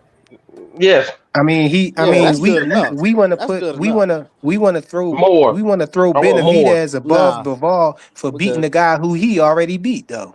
It's not who he beat, it's how he beat him. It's how Benavidez is beating everybody. It's not that he beat him, he just destroying everybody. But Bivol beat him earlier in his career, bro. Not everybody. He didn't destroy Bostic or Morrell. Let's take it easy. Yeah, Zurdo contemplating retirement anyway. And we talking about he didn't destroy we talking about a common opponent, bro. He destroyed Morrell. That was a clean win. That's not a destroy. He won. He made it 1-9-3, but that was a competitive fight. He didn't destroy Morrell. He didn't destroy him. Morrell probably won 4 rounds most. He didn't win no 5 rounds. Probably 3 rounds he won, bro. I said 9-3. No, he didn't destroy Morrell, man. He didn't destroy Morrell. Morrell hurt him twice and put him down once. He This didn't the truth. destroy Morrell, sir. It's That guys that shit just think didn't happen. Let's take it easy with David here, just a minute. it's guys You know? that think Bivol lost the last fight Zurdo against was Benavidez. 34 years old. Zurdo was 34 years Come old. on now. Now we're not using age Take it now. easy. We're not because Let's take it Beterbiev easy. 106. Beterbiev 79 years old now. Right, and Junto Nakatani was 28 Come years on old. now. Thank you very much. Beterbiev is 50 years old with a bad knee. Still We a can beast. poke holes all Still a day. beast, bro. Still a beast. Yeah, he's still a beast because they Old as waited shit. his ass out. Yeah, he old as shit. Come on now, stop it. And people think Benavidez won the last fight. I do. Yeah. No, I think Both Duvall won both of of them those Jones, hey, man. no, both of those fights are controversial. You can go either way with both of those fights. Hell of a So it's fight. like Hell of a fight. Yeah. so and that's why I don't I have got them as Duvall winning both of them Jones. see, I got Beterbiev beating both of them. So it's like, see how it's different Me for us? too. Me too. I think Benavidez won both fights. You see how it's different? It's just like, we might think Beterbiev should be on the pound for pound. We might think Bivol should be on the pound for pound. It's crazy. If I think neither one of them They niggas need to be on both the pound for pound because belong they on ain't there fought though. in a year. I don't think neither one. They ain't fought in about a year and a half. They both belong on there though, bro. Until he fight Alfred, I don't think he deserved to be on there. Yeah, I mean, you could put Benavidez over Bevo's my guy, bro. over that 140, 105 guy. What's his name? Ocampo. I Wait, think let's Benavidez get could this be let's 10. let's get this straight though. Y'all don't think that Benavidez gotta fight Ja Opata? Yes. Yeah, Nah, he sooner or don't. later, yeah. We need that Sooner or later, Bivol yes. fight. We need Benavidez But I think Bivol. if he's going to go to 75, he needs to go back now before his body sets at cruiserweight. Better Beef won both of those fights. We need that Bivol. And I think, hey, the crazy thing is, I think Better Beaver go to, I think Better Beaver go to goddamn cruiserweight. I think so too, John. Good morning, fellas. Salute, Cam. Salute, D1, Flyer. how you doing? D1, what's up, yo? I think they won both fights too. Bishop, what up with you, man? Word. Man, y'all see y'all boy, man. Yeah, what's up with y'all boy, man? How y'all feel about y'all boy hating on Benavidez, man? Y'all ain't even even talking about that though. Who is that? Who the fuck is Shakur? Black Ring? That's one of these insane Haney fans out here, man. One of the radio guys. A Haney fan? Oh, no, I don't He's a know, radio bro. guy. Who that? I that's a real. thought you were saying. I Drug thought you were cheat saying shit, Devin man. did it, said it himself. Oh shit. Never mind. Yeah, I don't know, Never man. mind. Who that? Now he's ahead of the clan. He took Frequent's spot. He Shit, talking about Yeah, I don't know, Nakatani. I thought you was man. talking about Devin Haney himself. Devin really This talking about man right here, man. Nakatani. He talking about Nakatani for real. Now he was talking about Benavidez. Yeah, he This was nigga, talking about this motherfucker, on he that talking interview. about Yeah, he on insinuating this man doing some shit because of the man hanging with Ryan Garcia, man. Crazy. They And might you be, know what else they might be looked doing some unnatural? It's not like No. it's not like What else Inoue looked destroyed unnatural? Junto or nothing like that. Junto could have won that fight if he would have started earlier. You know what else looked unnatural? Devin Haney knocking down Brian Norman. That looked enhanced. Yeah, that did look enhanced. It was yeah, up that close, shit. wasn't it? Yeah, it looks so That was enhanced. the out here knockdown of Broke the that year. Tell him, motherfucker's tell him, nose. and Faze. pointing fingers and shit. Knockdown of the Devin year. Haney made the Broke most that craziest body motherfucker's nose. transformation in fucking the world. It looks Yeah, like he he could be broke a that fucking nigga's part-time nose, wrestler. boy. That nigga did not expect none of that. He's like, man, my father fooled me, man. He said he had no power, man. Hey, that's what I be trying to tell these Shakur fans, man. I don't know how they think Shakur could beat Devin when Devin looked like that, bro. Y'all thinking he on the no, we're juice. not doing this. We're not doing this. He hit No that man frequent. so No hard. Y'all frequent. think he No on the frequent. juice We're not now. doing So I this. got We're not doing this Oh, frequent. man. Shakur's We're going not doing after this. Conor Ben, guys. Shakur's going after Conor Ben. Enough. Hit that man with the power of grace. Ryan gonna get that fight before he do. He ain't fighting Ryan no gonna get that Conor fight. Ryan gonna get that fight with Conor Ben. I believe so too. Yeah. I need that He gonna Benavidez. cash out. I don't think Ryan gonna fight with Conor Ben because fucking Oscar De La Hoya. I don't think he's gonna work with Damon too nicely. Oscar He already did say came that out in the interviews. Yeah, I He's seen it. I seen Ryan it. and Rolly on the horizon, brother. Ryan and Right, Rolly, ain't that man. That's Zuffa? what I think. That's what I want. I want Ryan and Ain't Rolly that again, even Zuffa? though it was a boring fight. But the reason it was a boring fight is because Ryan kept his hands in his pockets. He didn't want to throw punches in that fight. He gonna put his hands back in his pockets again. Shit. Ryan not about to I'm fight not him, low man. in I don't know that. why y'all even believe that. Ryan not about to fight him, man. Cam, is that Why not? official right there? Ryan Is ain't that about to official? Nah, fight they that guy. saying I'm that sorry. Why not? it's possible because they don't know if this Conor Ben shit Ryan gonna scared to work out. So death, man. Ryan Yeah. looking Nah, I right hold now. He's on. scared to death of Rolly I We and think Devin. hate Ryan to death, boy. I Bridget think can't Ryan even gonna fight stand Conor his Ben on the name. Zoom on a ring card. He I terrified, think he man. gonna And fight Conor Oscar Ben on a ring terrified for card. him too. Oh, on the ring card, not Zuffa. For On a what? ring card, but not Zuffa though. All right. No, I think he's gonna fight on the ring card because the one thing about people who sign the Zuffa, they can fight on ring cards.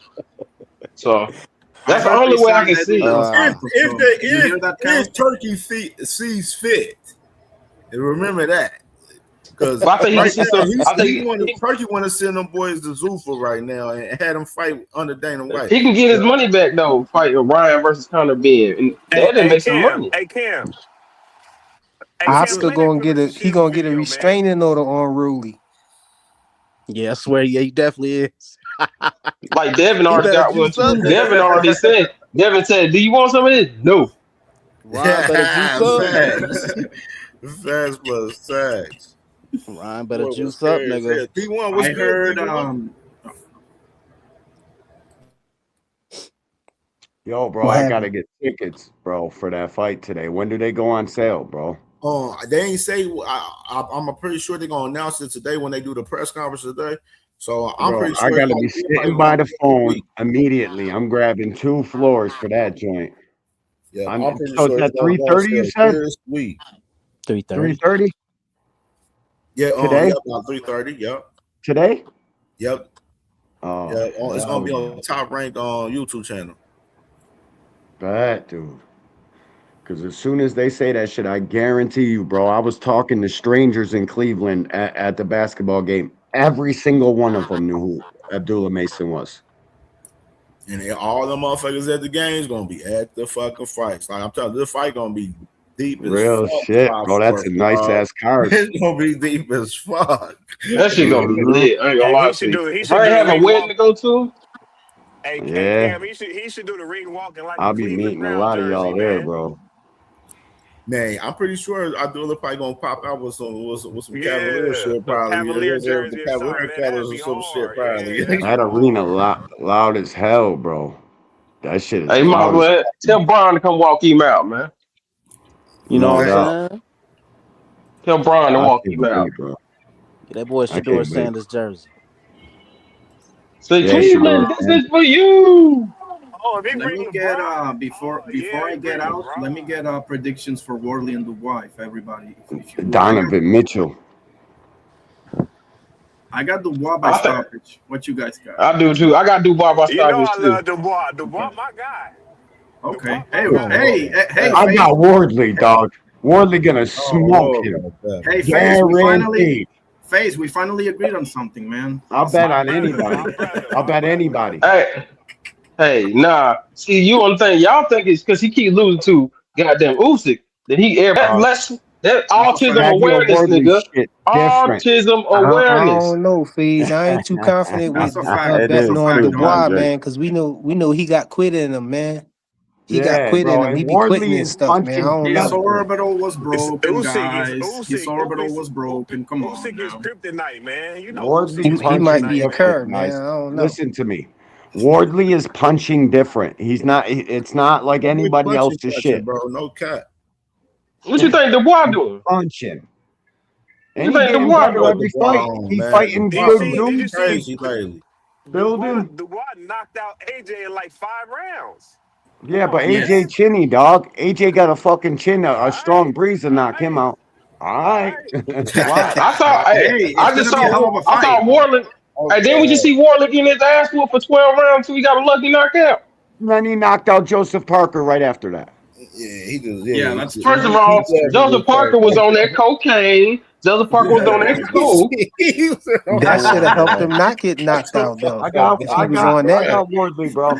I got Wardley. I can't wait for that one. It's a hell of a fight. We can all agree ain't going the distance, right? We can agree on one thing that ain't going Yeah, the no, distance. it ain't right? going to this. Nah, we got all day. For That's a sure. safe bet right there. Not going the distance. Because Dubois either got Dubois gonna cracked too, quit or though. somebody Dubois get knocked punching. out. Dubois' energy, Dubois man. I don't punching like his too, but energy, dog. I got I Wardley, can't man. front. I ain't Cam, feeling what you got? Dubois' Cam, energy. what you got? Man, I'm leaning Worley right now, man. Worley Yeah, I the got favorite in Worley. Vegas right I now love too. it. By the way, I love it when What's the odds, Cam? I think it was close. It was like Worley was like 173 or some shit, and Dubois was Yeah. like plus 148 or some shit like that. Like, I go check Yeah, right now. Dubois coming It off was, that. it was But wait, close see, odds. Usyk Like, ain't knocking people out like that. So fight how to the fuck me. you get Dubois? That was a devastating left hook, though, bro. Nah, he That he shit was out slept of he slept nowhere. Dubois ass. He He didn't like slept he did Dubois Bellew, ass. Out of bro. He nowhere, didn't dog. like Oh Bellew. shit, they got He didn't Dubois. like They got Bellew. Worley Hold on, minus hold on. 126 on FanDuel to Dubois minus 102. So they got this a pure close ass 50-50 fight. 50-50. That's a 50-50, really. 50-50 fight for sure. That's good. That's good bread right there, Cam. I agree with that. Vegas know. 50-50. Hey Cam, I was gonna ask you this: if you could sneak in one heavyweight in a top 10 pound for pound, who would you throw in there? If they, you know what I mean, from a heavyweight. You already got Usyk. Nobody I else. mean, it only be Usyk if anything. That's it. Gotta be him. Yeah, Nobody it else? only be him. Nobody else? Okay. Yeah, it wouldn't be nobody else. 'Cause nobody else ain't. Moses in about 2 years, maybe. Moses would be It's the next Chama. one. Though. Yeah, Moses in about 2 years. Yeah. I think a fight to look at in the heavyweight division coming up like Terramona and Moses in the future. Yeah, that's gonna be a banger. I've been saying. Hey, but Terramona, Terramona, that nigga punching. That nigga punching. Yeah, Yes. I ain't never met no weak Samoan either, so it's like I already knew he was punching. Right, exactly, right, Don? I ain't never met a weak Samoan. Terramona, and that's gonna be a banger in the future, bro. Because I know he gonna be up there, one of them top heavyweights. And But Terramona got a little more room to cover than Moses got. Moses is a little bit more polished. Yeah, I give like a couple years. Cause it's like a little bit more. He's still like Y'all still building right now. Y'all not talking I'll about say about 2 years. Caballero. Caballero weak to the fucking boy. You can clip Caballero. I'm gonna tell you that now. You can clip him. His chin ain't the greatest. No, But that motherfucker, he got dog in him though. I really hope Usyk fight that man after this Rico and Usyk fight, bro. I really needs a big win though, for real. Yeah, I think it's gonna be his swan song, Caballero. Like it's gonna be his last one. Could be. He ain't no I wouldn't be mad at it. I was like, how old is Caballero? Caballero, he 32, 32, yeah. Hold on, I'll look it up right now. I think that's gonna be his last fight, and I think honestly, I think Usyk needs to leave. 33. I ain't gonna lie to you. I think Usyk needs to retire because I think these other dudes need to fight, and that's just my opinion. I always get tired of when people just at the top for too long and they don't fought all the people they can fight. I want them to retire after that. I don't think that's his fault though. I know it's not his fault. I think he's old, and I think it's about time for him to go ahead and hang it up and let these other niggas get it in. And he's not from the UK or the USA or a quote unquote marketable country, so to speak. So he's trying to get his bag before he go out right now. That's why he like Usyk. I said this months ago. I like Usyk right now when he trying to get big bag fights right now, man. That's what he on. Like, he's trying to retire rich. He don't give a fuck about the titles. Like, if he got to vacate them, fuck it. So be it. Like, he don't care. He just trying to get big money fights. He want to do what he want to do at this point right now. You know what I mean? So, like, just like fucking Earl just told us. Earl just said he don't care about the titles and shit like that right now. He said, I'm just trying to get big money fights right now. I'm just trying to get big fights. You know what I mean? So that's some of them guys at that point in their career, that's where their mind is at right now. Did they put I don't mind it because Earl did his thing, I don't mind it for Earl because he already did his thing, Did they put the odds out for Earl yet? I want to see the Nah. They might. Let me see if they did. Because July might be a little too far. Oh, they don't got it on FanDuel right now, but they probably got it on. Yeah, July. It probably won't pop up to like end of this month, close to the end of this month. Because they don't usually They don't want you betting this early. The big fish gonna be minus like 220. I bet y'all Vegas know what's up. Nah, it's gonna be Tim. Gonna be the favorite. Tim gonna be the favorite. Hell no. Watch, I'm telling you, because they're gonna make Tim the favorite. that $20. I don't care. I hope he. I'm hoping he the face. Shut up, so I can get into this. I need some money. I want Earl to be an underdog too, but I know Vegas know Me better. too. That's why I Yeah, want. Vegas know Shut up. better. Shut up. Vegas might be listening, and you talking too much. Real talk. Oh man. Nah, I think that's a good fight, man. What That's a about the good comeback. Sufa, the Shane Mosley Jr. and Boachuk? Anybody interested in that? Boachuk might fuck Shane. Nah, Shane Mosley got a chin though. Interesting fight, man. I can see it being entertaining, not for nothing, you know. 10 I rounds. think. Let me see. I'm trying to think who I got in that fight. I'm trying to really think. Like, I got Boachuk by majority Jr. decision. We watched Shane Mosley Jr. He didn't look that good his last fight. We watched him, Dondrick. I think we was watching. He looked all right, man. But Boachuk. Look who he was fighting against. But Boachuk coming off of a loss to Adams, is he not? Yeah. Nah, he fought on the Zuffa card already. Oh yeah. I think so. Hang on a second. I don't know. Yeah, I think so. Yeah, so He got a double. this is his second fight of the year. He busy. He's staying busy. When is Edwin De Los Santos gonna fight on Zuffa? Yeah, I saw they Damn, signed they got him, right now on sports bet right now they got Earl minus 200 to Tim. What I Tszyu just at tell plus you, Cam, 160. I know this shit, bro. I know this shit. Nah, you over there snitching, man. Yeah, they got Earl you probably work. He worked for the sports book, y'all. Vegas know what's going on. You know what I mean? Damn, They know. man. I need a lie. I need to tell Earl to fake the injury. Hey, Dondrick, you better They got take it down. They got Earl, man, right now as the favorite, man. Yes. You I need to tell him to fake the injury. I'm gonna tell him to fake the injury. 260. That shit might get to 260, man. I'm gonna tell the nigga to fake the injury, man. That shit might get to I'm telling 260. him, hey man, tell him your man. Hey, tell him your big toe hurts so they can drop them arms, man. I'm gonna tell him. I'm gonna sprinkle something in there. I'm gonna break them off with a little bit of my parlay. I'm gonna just bet the knockout then. You know what I'm saying? Hell yeah. Guys, You better. Rayo Valenzuela is shaking in his boots. That's all I gotta say. Rayo Valenzuela is shaking in his boots because they got Edwin De Los Santos over there now. So. Hey, he might want that get back. Yes, that's what I'm thinking too. He want that get because they got some decent lightweights over there. You know what I'm saying? Yeah, they ain't nobody to call home about. They got some good B-level fighters, which ain't bad. I like Zuffa because it's like Sunday. I don't have nothing to do.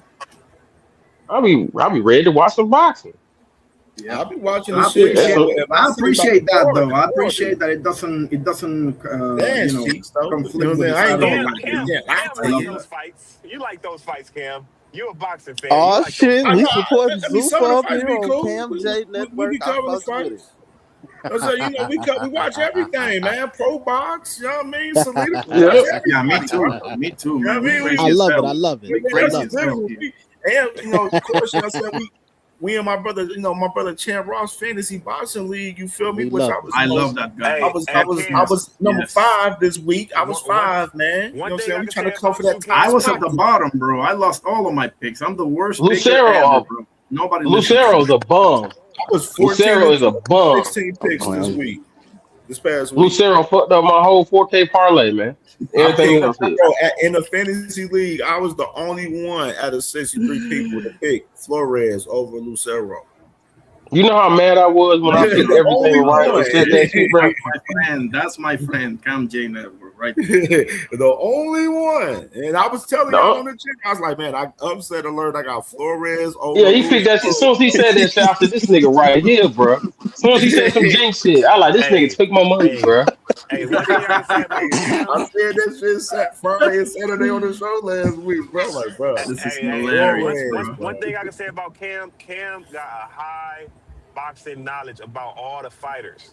Like, I be hearing people talk about boxing, but Cam actually know all the fighters. I'm like, damn. Yeah, he does. No, it's impossible for me to pick anybody from Argentina. No, I mean, listen, let me tell you something, Don. I got family from Argentina. I've been to Argentina, but I get it. Bro. You got your stories. Yeah, I can't. Never.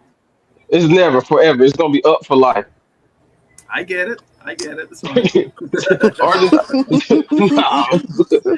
Somebody for Argentina, there, I'm picking against. Bro, I don't care if they the favorite, nigga. You got to know. Not even Sergio Martinez, bro. No love for Sergio.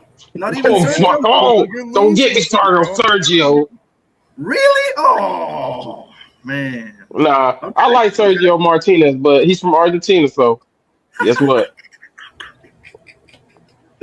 Oh man, this is It's a goddamn. He's an out for me, baby. I tell people. I met one of my friends I met in the military. He's from Argentina. I told his ass that. I said, I can't stand you, motherfuckers. Come on. He said, why? I said, you know why, motherfucker. And he said, I know. You gonna said, tell me "That's why why one of these days? I went. Well, when I was a kid, right? Like I was probably like I think 14, right?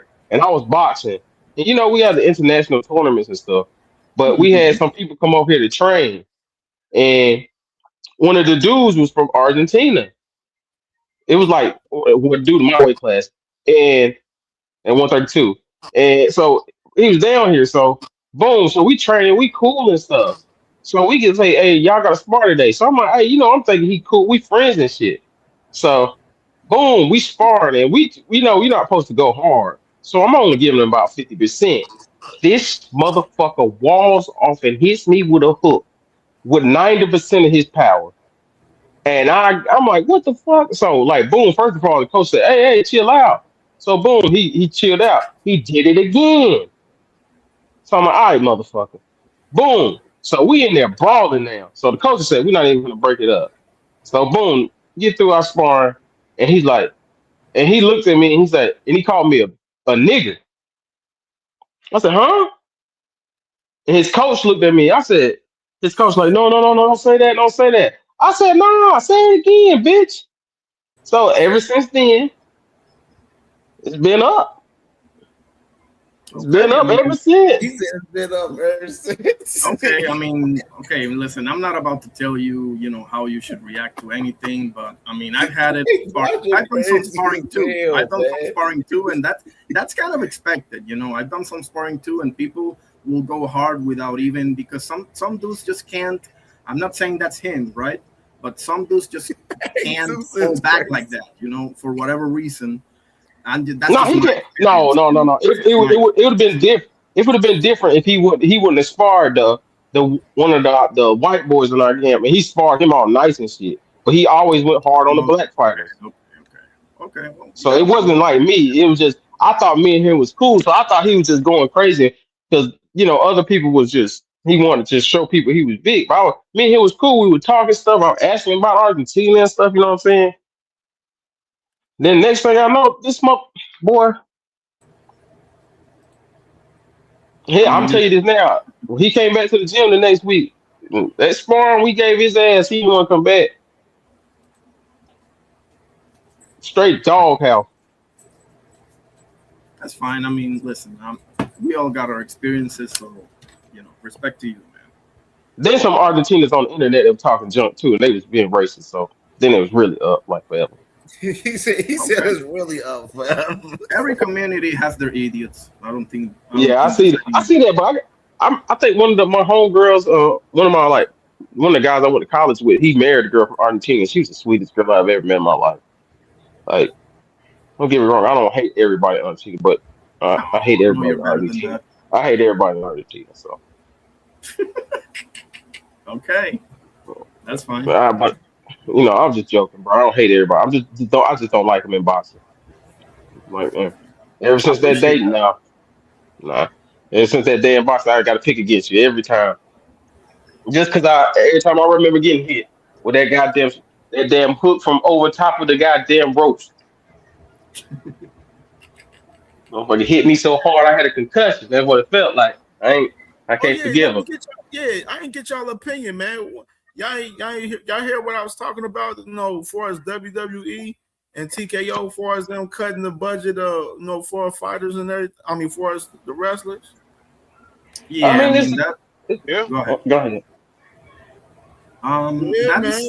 First of all, they have a history. They said they cutting a lot of them wrestlers pay cut in half and 50%, dog.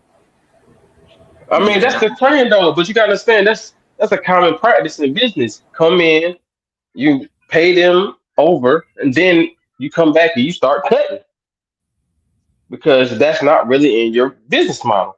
So that's what they were always going to do. So it's like I don't know why people are surprised. Hey, Nick Cam. Khan is not a good businessman when it Hey, comes to his Cam. employees. Yo, what's good, D Free?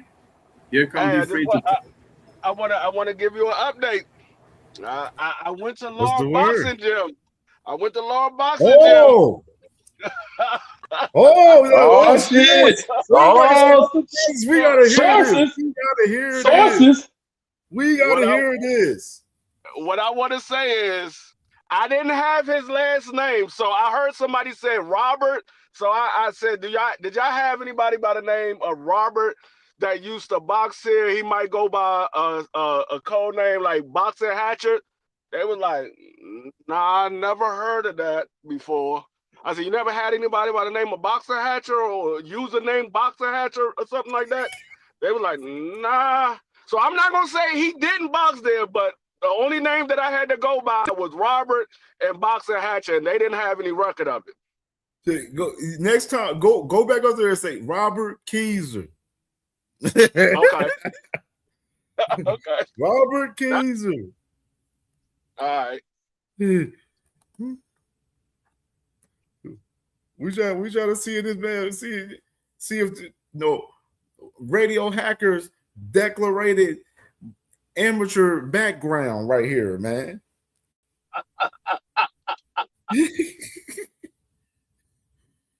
Fredo said he said boxer hacker, boxer. No, he need that nigga. That's nasty work. Robert, where are you? He spelled his name crazy, brother. Hey, Isaiah said Quizar, though. I was gonna say, here come D Free to tell us why beating a 34-year-old dude with one loss is more impressive than beating a 28-year-old dude that was undefeated. Hey, I don't know. But back to what you said about the WWE. I mean, if this is not evidence of what they're gonna end up doing with Zuffa, I don't know what is. You already had the way that they run the UFC. Now you're hearing fighters from the WWE is being cut 50% of their wages, and they literally came out and said they trying to do it like the UFC. If y'all don't take that as evidence, I don't know what to tell you. I guess you won't know until they hit you in the face.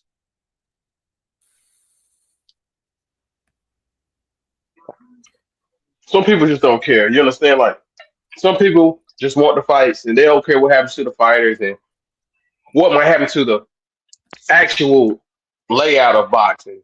Which I say, like I tell people, Zuffa can be a good thing if they make it a developmental league.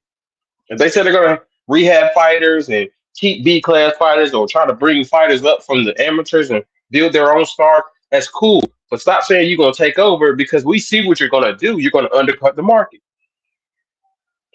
You do it in every other business, so why won't you do it here? So I don't understand why people don't see what's right in their eyes. But some people are naive and some people just don't want to be wrong. Because now if they say they see what we're talking about, they're gonna have to say, I was wrong about the situation. You know what I'm saying? Like Yeah, most definitely. Coach Eddie, what's going on, Coach Eddie? Hey, what's good, fellas? Salute to the panel, man. What's going on, man? How you doing? I'm good, brother. What up, Coach? What's good, brother? Boxing is a business, man. At the end of the day, whether you're in the corporate world, the blue collar world, the owners, the people at the top, they always looking to find a way to trim the fat. That's what they call it, trim the fat. You know what I mean? And for you, when you trim the fat, that increases your bottom line. You can dress it up however you want to it, but that's what they're doing. With the boxers, they trimming the fat. Now, one way that you can trim the fat is by getting everybody a loss. If you can take that zero away, that coveted zero, that'll change your pay scale. That's what Floyd Mayweather, his whole selling point was being undefeated. That's why you see these guys today want to hold on to that zero for dear life, because they know once that zero goes, you now have entered another tax bracket, unless you are somebody like Anthony Joshua defies all logic, because this dude loses time and time again and still gets humongous paydays because he's a marketing he's good for marketing. I don't know what it is about this guy.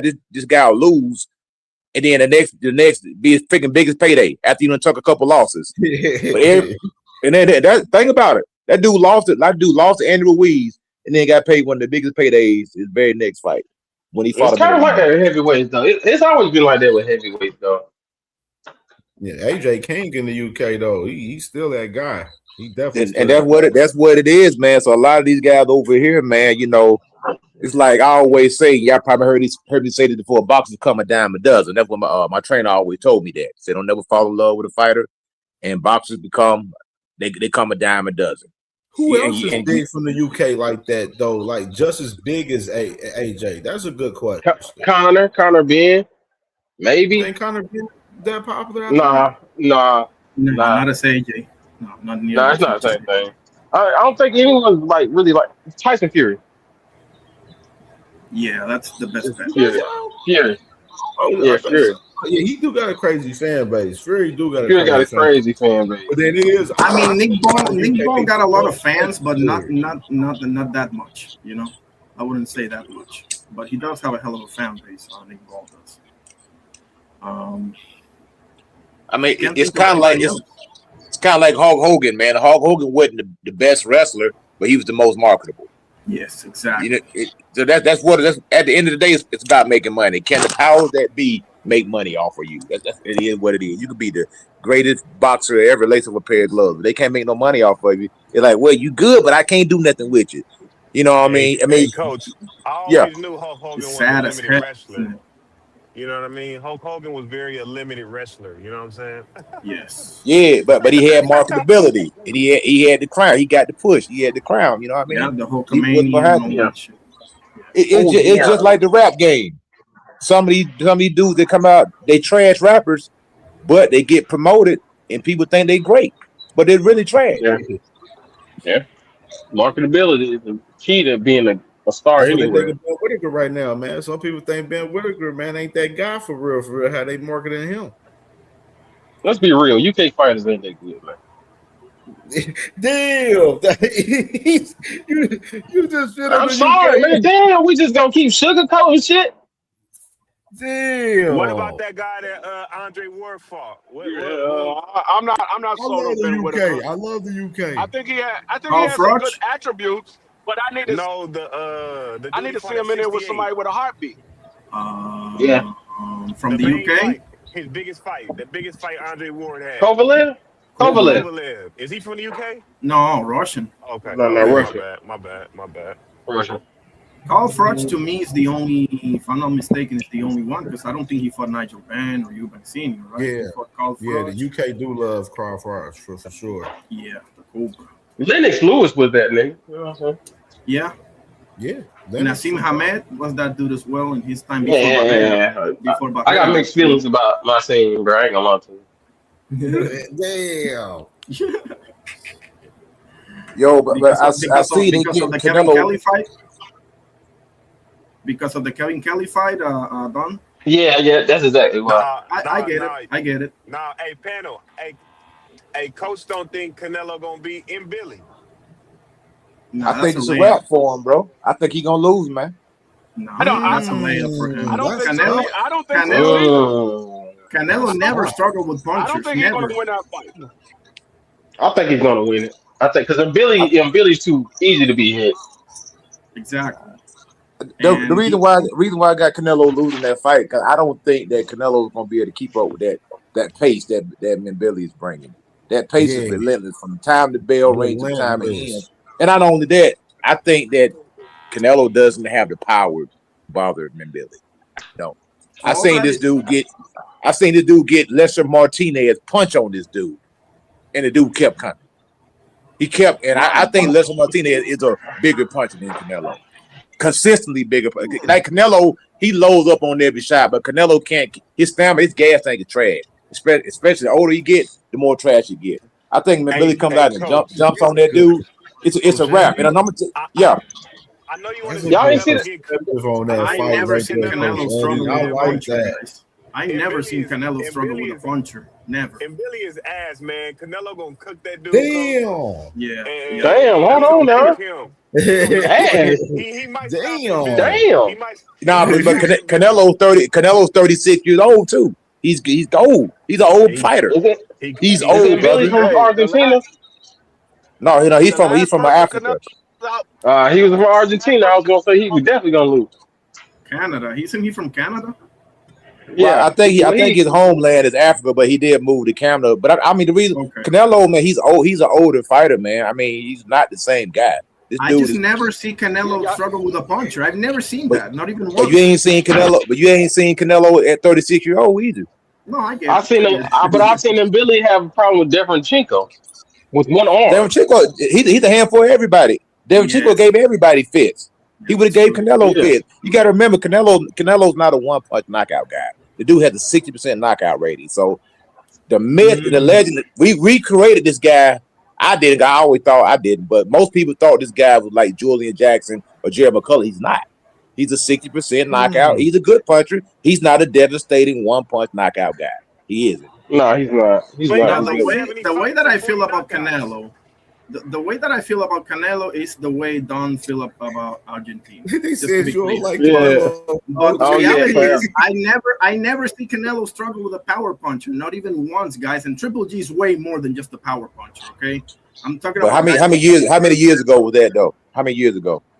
You talking about what? 6 years, 7 years? I understand. It's a long time, man. I understand.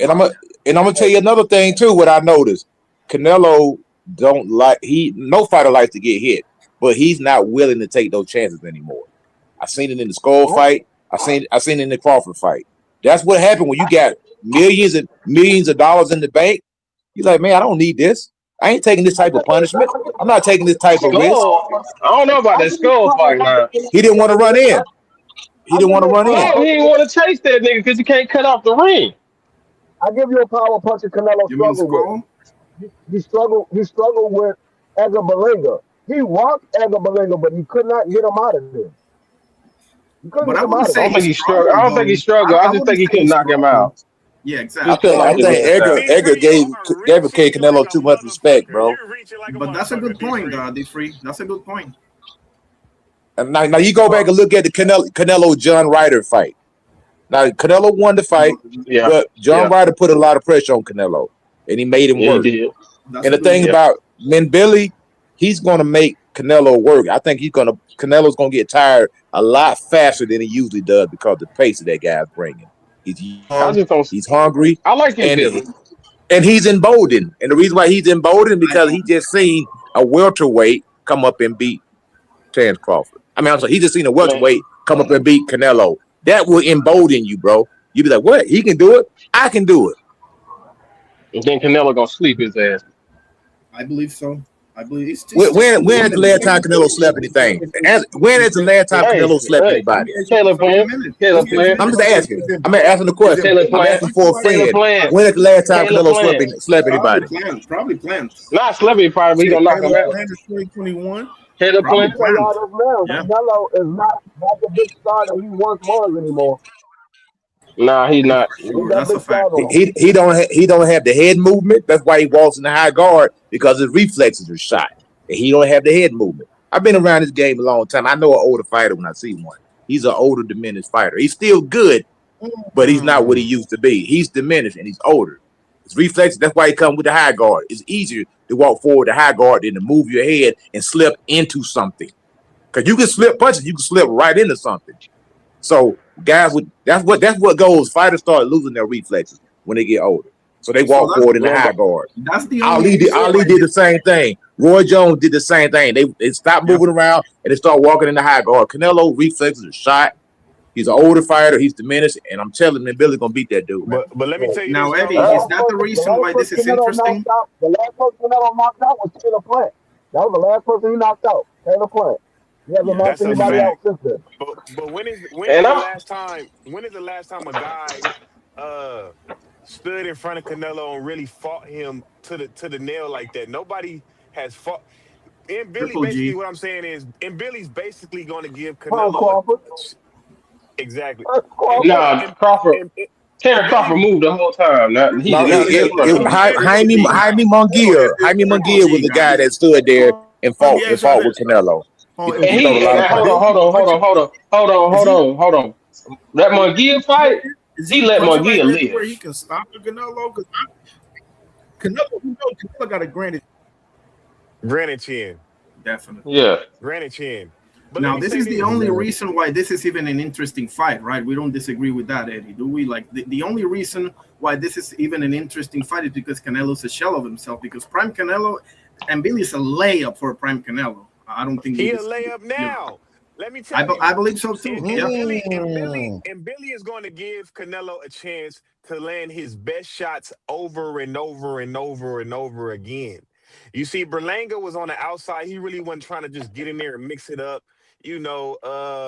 Charlo, and Skull, Bud was there for a hot second. And Billy don't know no other way except to stand there and fight like he fights like a smaller big baby Miller. You know what I mean? Like he Yeah. just stands in there It with was his pretty head accurate. down and just Pretty accurate. uppercut. Canelo gonna step back, set this dude up, and hit him with his best shots. Canelo gonna be That's what closing I his see. eyes in the high guard. That's what's gonna be happening. He ain't got the stomach for it. That's what you hope. That's what you He hope, don't man. have. No, I'm just telling you. The dude is old. He's 36, but chronologically he's probably 40 or 41. That dude is diminished, dog.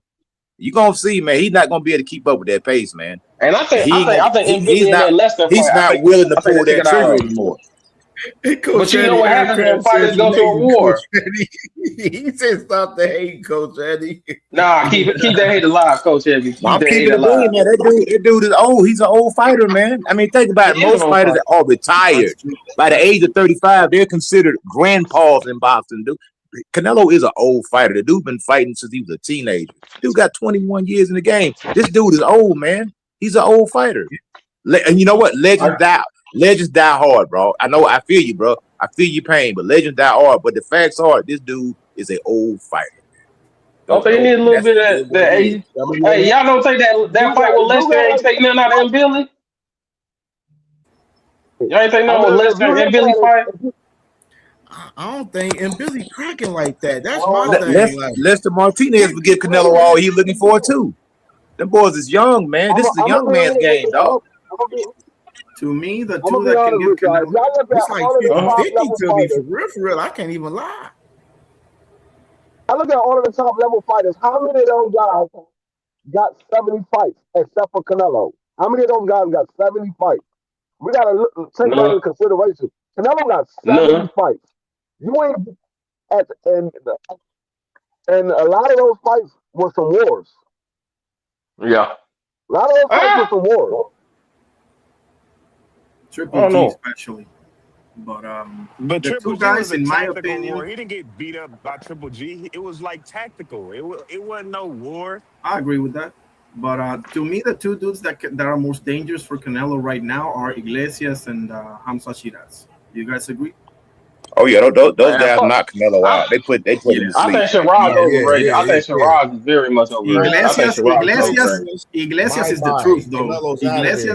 Iglesias is dangerous as holy hell, in my opinion. That's their dude at 68, in my Iglesias, he's trying to fight Munguia right now, Irony. Yeah. Oh, he's gonna iron Munguia. He's gonna iron Munguia out, man. He was talking with Adames. Munguia about to fight Beck the Bully. Munguia about to fight Beck the Bully. I don't even know why y'all think he's gonna fight that nigga. Cam, I saw Iglesias talking with Adames. I thought they were gonna make the fight. They was. Yeah, they fucking. Man, Damas ain't on shit, man. Damas capping, man. Adames ain't playing. Adames dead ass serious. Man, that man, he be more. And they teams talking to each other. Man. Now you hating, man. Smoking that time. You gotta believe, man. You gotta believe in the lies, man. You know what I'm saying? I gotta say, did Canelo just come off of shoulder surgery too? Yep. He got. Hey, I That's what don't I'm think he needs a saying. little bit. The man, I don't think he needs some yeah, peptides and some HGH, baby. Peptides yeah. I and mean, HGH, now baby. he might be on that Jaime Munguia because Jaime Munguia looked extraordinary in his last fight. He You looked know like he he had on it. a every last or whatever ever ready battery in his back, man. He was moving, man.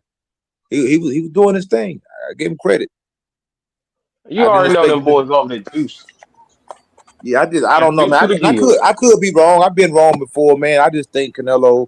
I think he's an older fighter. I think the pace that Billy brings is gonna make him tire out, and I don't see Canelo willing to pull that trigger anymore. He don't want to take that chance of getting hurt.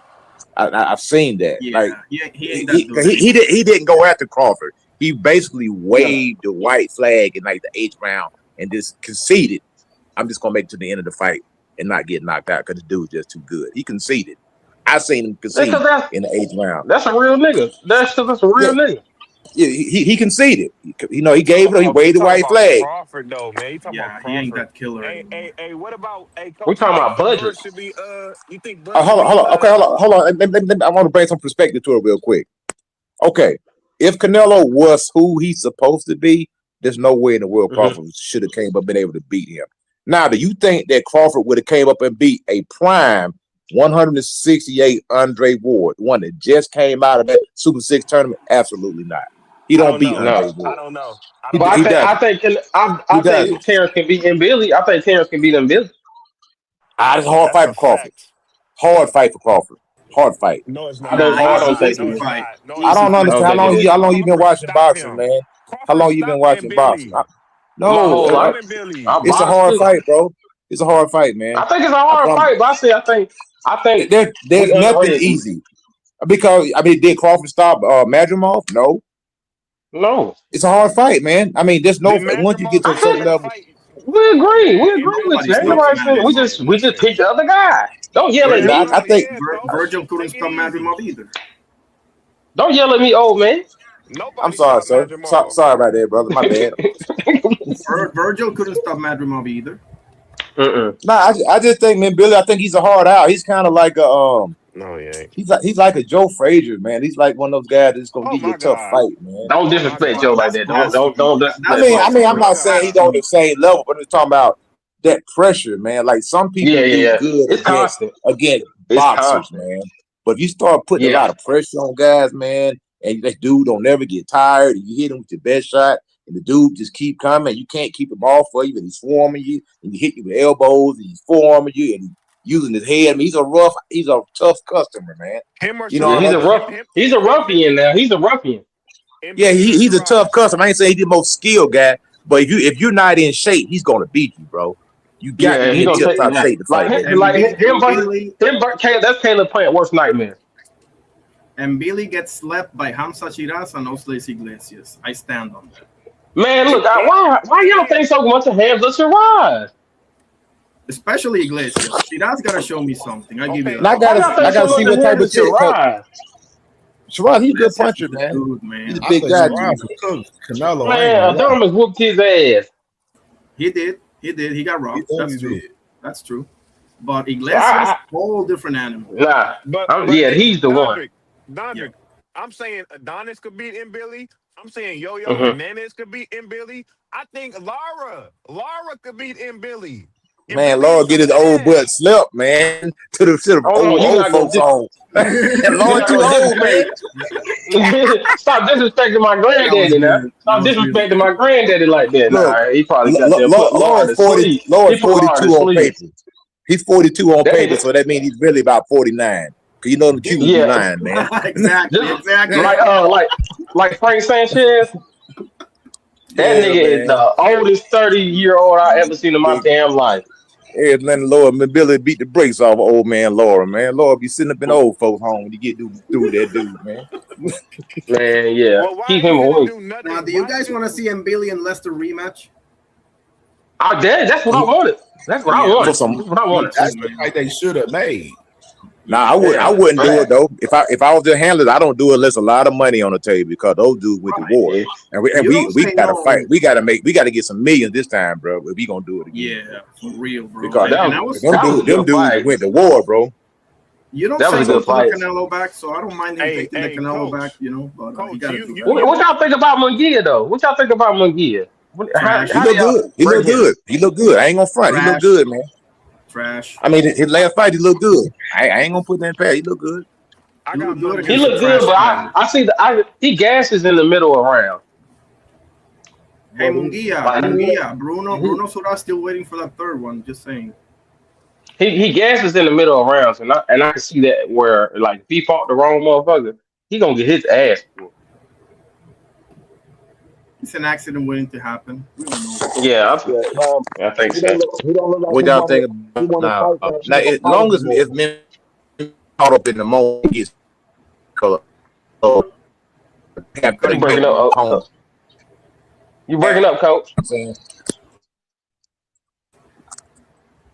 Now, and Billy definitely sleeps Munguia. You want Billy to sleep somebody, send Munguia in, bro. He gonna have a highlight reel KO. Believe that. I believe The it same too. for Lester, and the same for Lester. Yeah, I can see that. I think he's just holding that belt just in case Canelo beat M Billy. He gonna drop that belt and go to 60. Yeah, yeah, Watch what's that. It's just he's just the placeholder for that belt. They yeah. put He's him the in place. So, Barrios. He's the yeah, Barrios of today. My thing is this. he's not Le- even Barrios. He's gonna hold that belt and then he's gonna drop it right when Canelo. If Canelo beats M Billy, he's gonna drop that belt. And then Canelo, whoever fights for that belt, that's who's gonna fight Canelo. It's gonna this is be my Shiraz thing. gonna fight for Canelo, man. Lester literally fought in Billy's fight. And then Billy couldn't do nothing with Lester Martinez. Nothing. He couldn't do Facts. nothing. He hit him with every shot. He hit him. He did split. He did Facts. nothing with Lester. Facts. Just Lester. A guy that never been champion, never, you know what I mean? Lester Martinez. Facts, sir. Facts. It was a guy by the name of Marvin Hagler who never been champion either, man. You know, a lot of times you just gotta be in the right place at the right time to pick up a belt, man. You gotta get an opportunity to fight for the belt.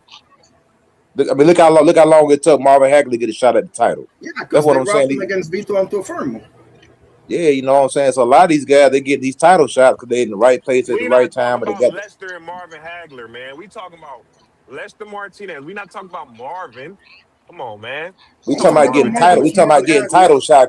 I hate, man. I kind of don't. People always say, "Well, this guy's never been a champion." Well, have you ever got an opportunity to fight for a belt?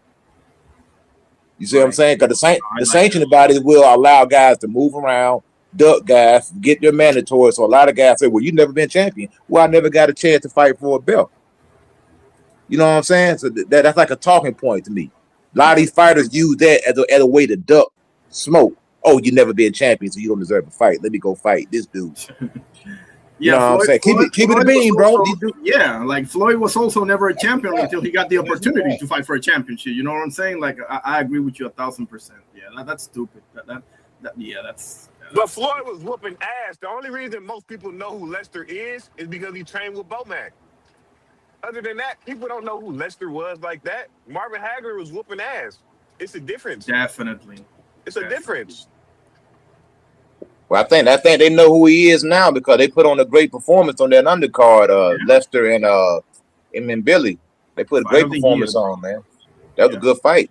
People don't know you until they know you. That's just how it goes. You know, they don't know you until they know you. I mean, he's from nobody knew Guatemala, Manny too. Pacquiao. Manny Pacquiao was a freaking replacement fighter for somebody that got injured. He got an opportunity. Look at Lester. If Manny Pacquiao had to see Edwin Valero, we would have never known Manny Pacquiao. But look at Lester last fight though. Look at Lester last fight. Did y'all see that? Lester ain't shit. I think he was on Pro Box, right? Against Yeah, Alini? he ain't look too good in that last fight. He won, but he ain't look too crazy. But you know what? Talking about. That's what we talking about right now. That guy. It was a guy named Bivol who didn't look good against Craig Spider Richardson either. That's why Canelo jumped on him. Y'all remember that? See, sometimes you have an off night. The great Bivol looked ordinary against Craig Richardson. Canelo said, "You know what? I can beat him because Craig Richardson put a good fight up against him." And guess what Bivol did? Oh, I got a good opponent in front of me. Let me raise my game. That's what happens when you get a good opponent and you raise your game. That's why they picked him, Billy. Coach Eddie. They think Coach Canelo think and Billy is sweet. He think he is food. You know what? Canelo thought Terence Crawford was food too. You see what happened with that? He thought he was food. Cam, Think thank you about so much it. for having me, bro. Think You think already about know. Canelo's MO. He always try to find the path of least resistance. He thought Terrence Crawford was an easy fight, Yeah, and he did. he found out that he got cooked. He thought he was gonna beat him. He did.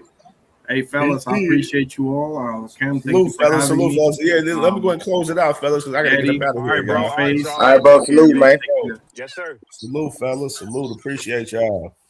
Appreciate y'all. Dope conversation today, man, for sure, man. Definitely, man. I got to go run a little errand, man, for sure. But appreciate y'all today, man. Lit show today, man. Definitely the dope conversation for us. What we was having on the panel, man. I'm mad I gotta leave because I would have definitely stayed on for another fucking 2 hours, probably. You know what I mean? So definitely, man. Salute to y'all. Tomorrow, I won't be live in the morning. I'll probably be live in the evening. So I'm gonna try to see, my timing because I got to go get baby girl from school and bring her back home from school. From her first year of college is over with tomorrow. So got to go get baby girl tomorrow.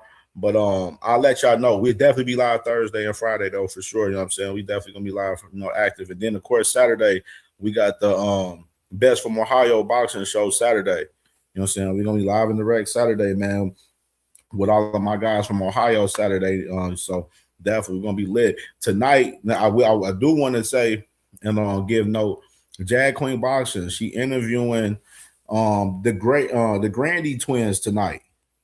She interviewing the Grandy twins. Let me make sure. Let me see what time, so I can let y'all know what time she interviewing them. Let me see real quick. Let me know. 4:30. Yeah, 4:30. So in a couple of hours. So Jag Queen Boxing will be interviewing the Grandy twins at 4:30 on Jag Queen Boxing channel, man. So definitely tap in with sis, man. That's gonna be a great interview. I'll definitely be in the chat, definitely tapped in on this interview for sure, man. That's crazy because I was thinking about trying to get them to come on the channel, but sis, you know what I'm saying, she made the move on that shit. You know what I'm saying? That's my twin. We be thinking a lot. You know what I'm saying? We definitely think alike for sure, y'all.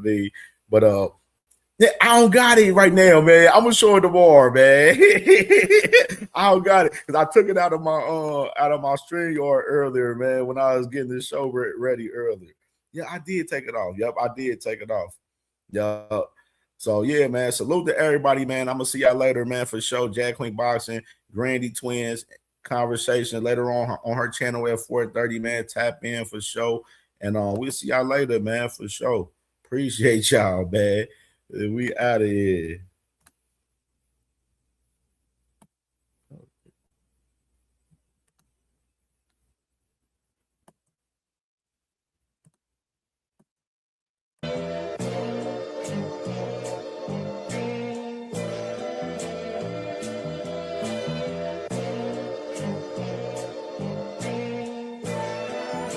All my life I had to be patient.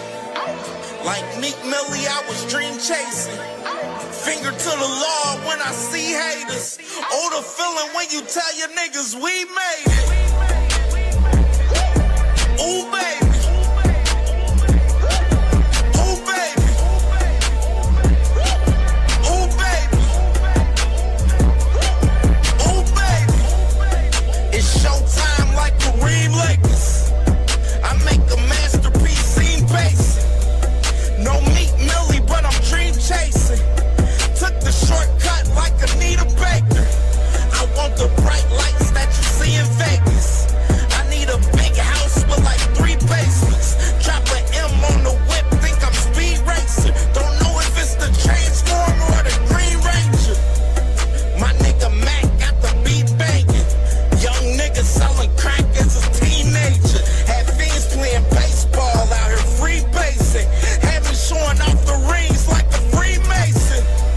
My mama gone, but I keep pacing. Trying to keep it all together like I need braces.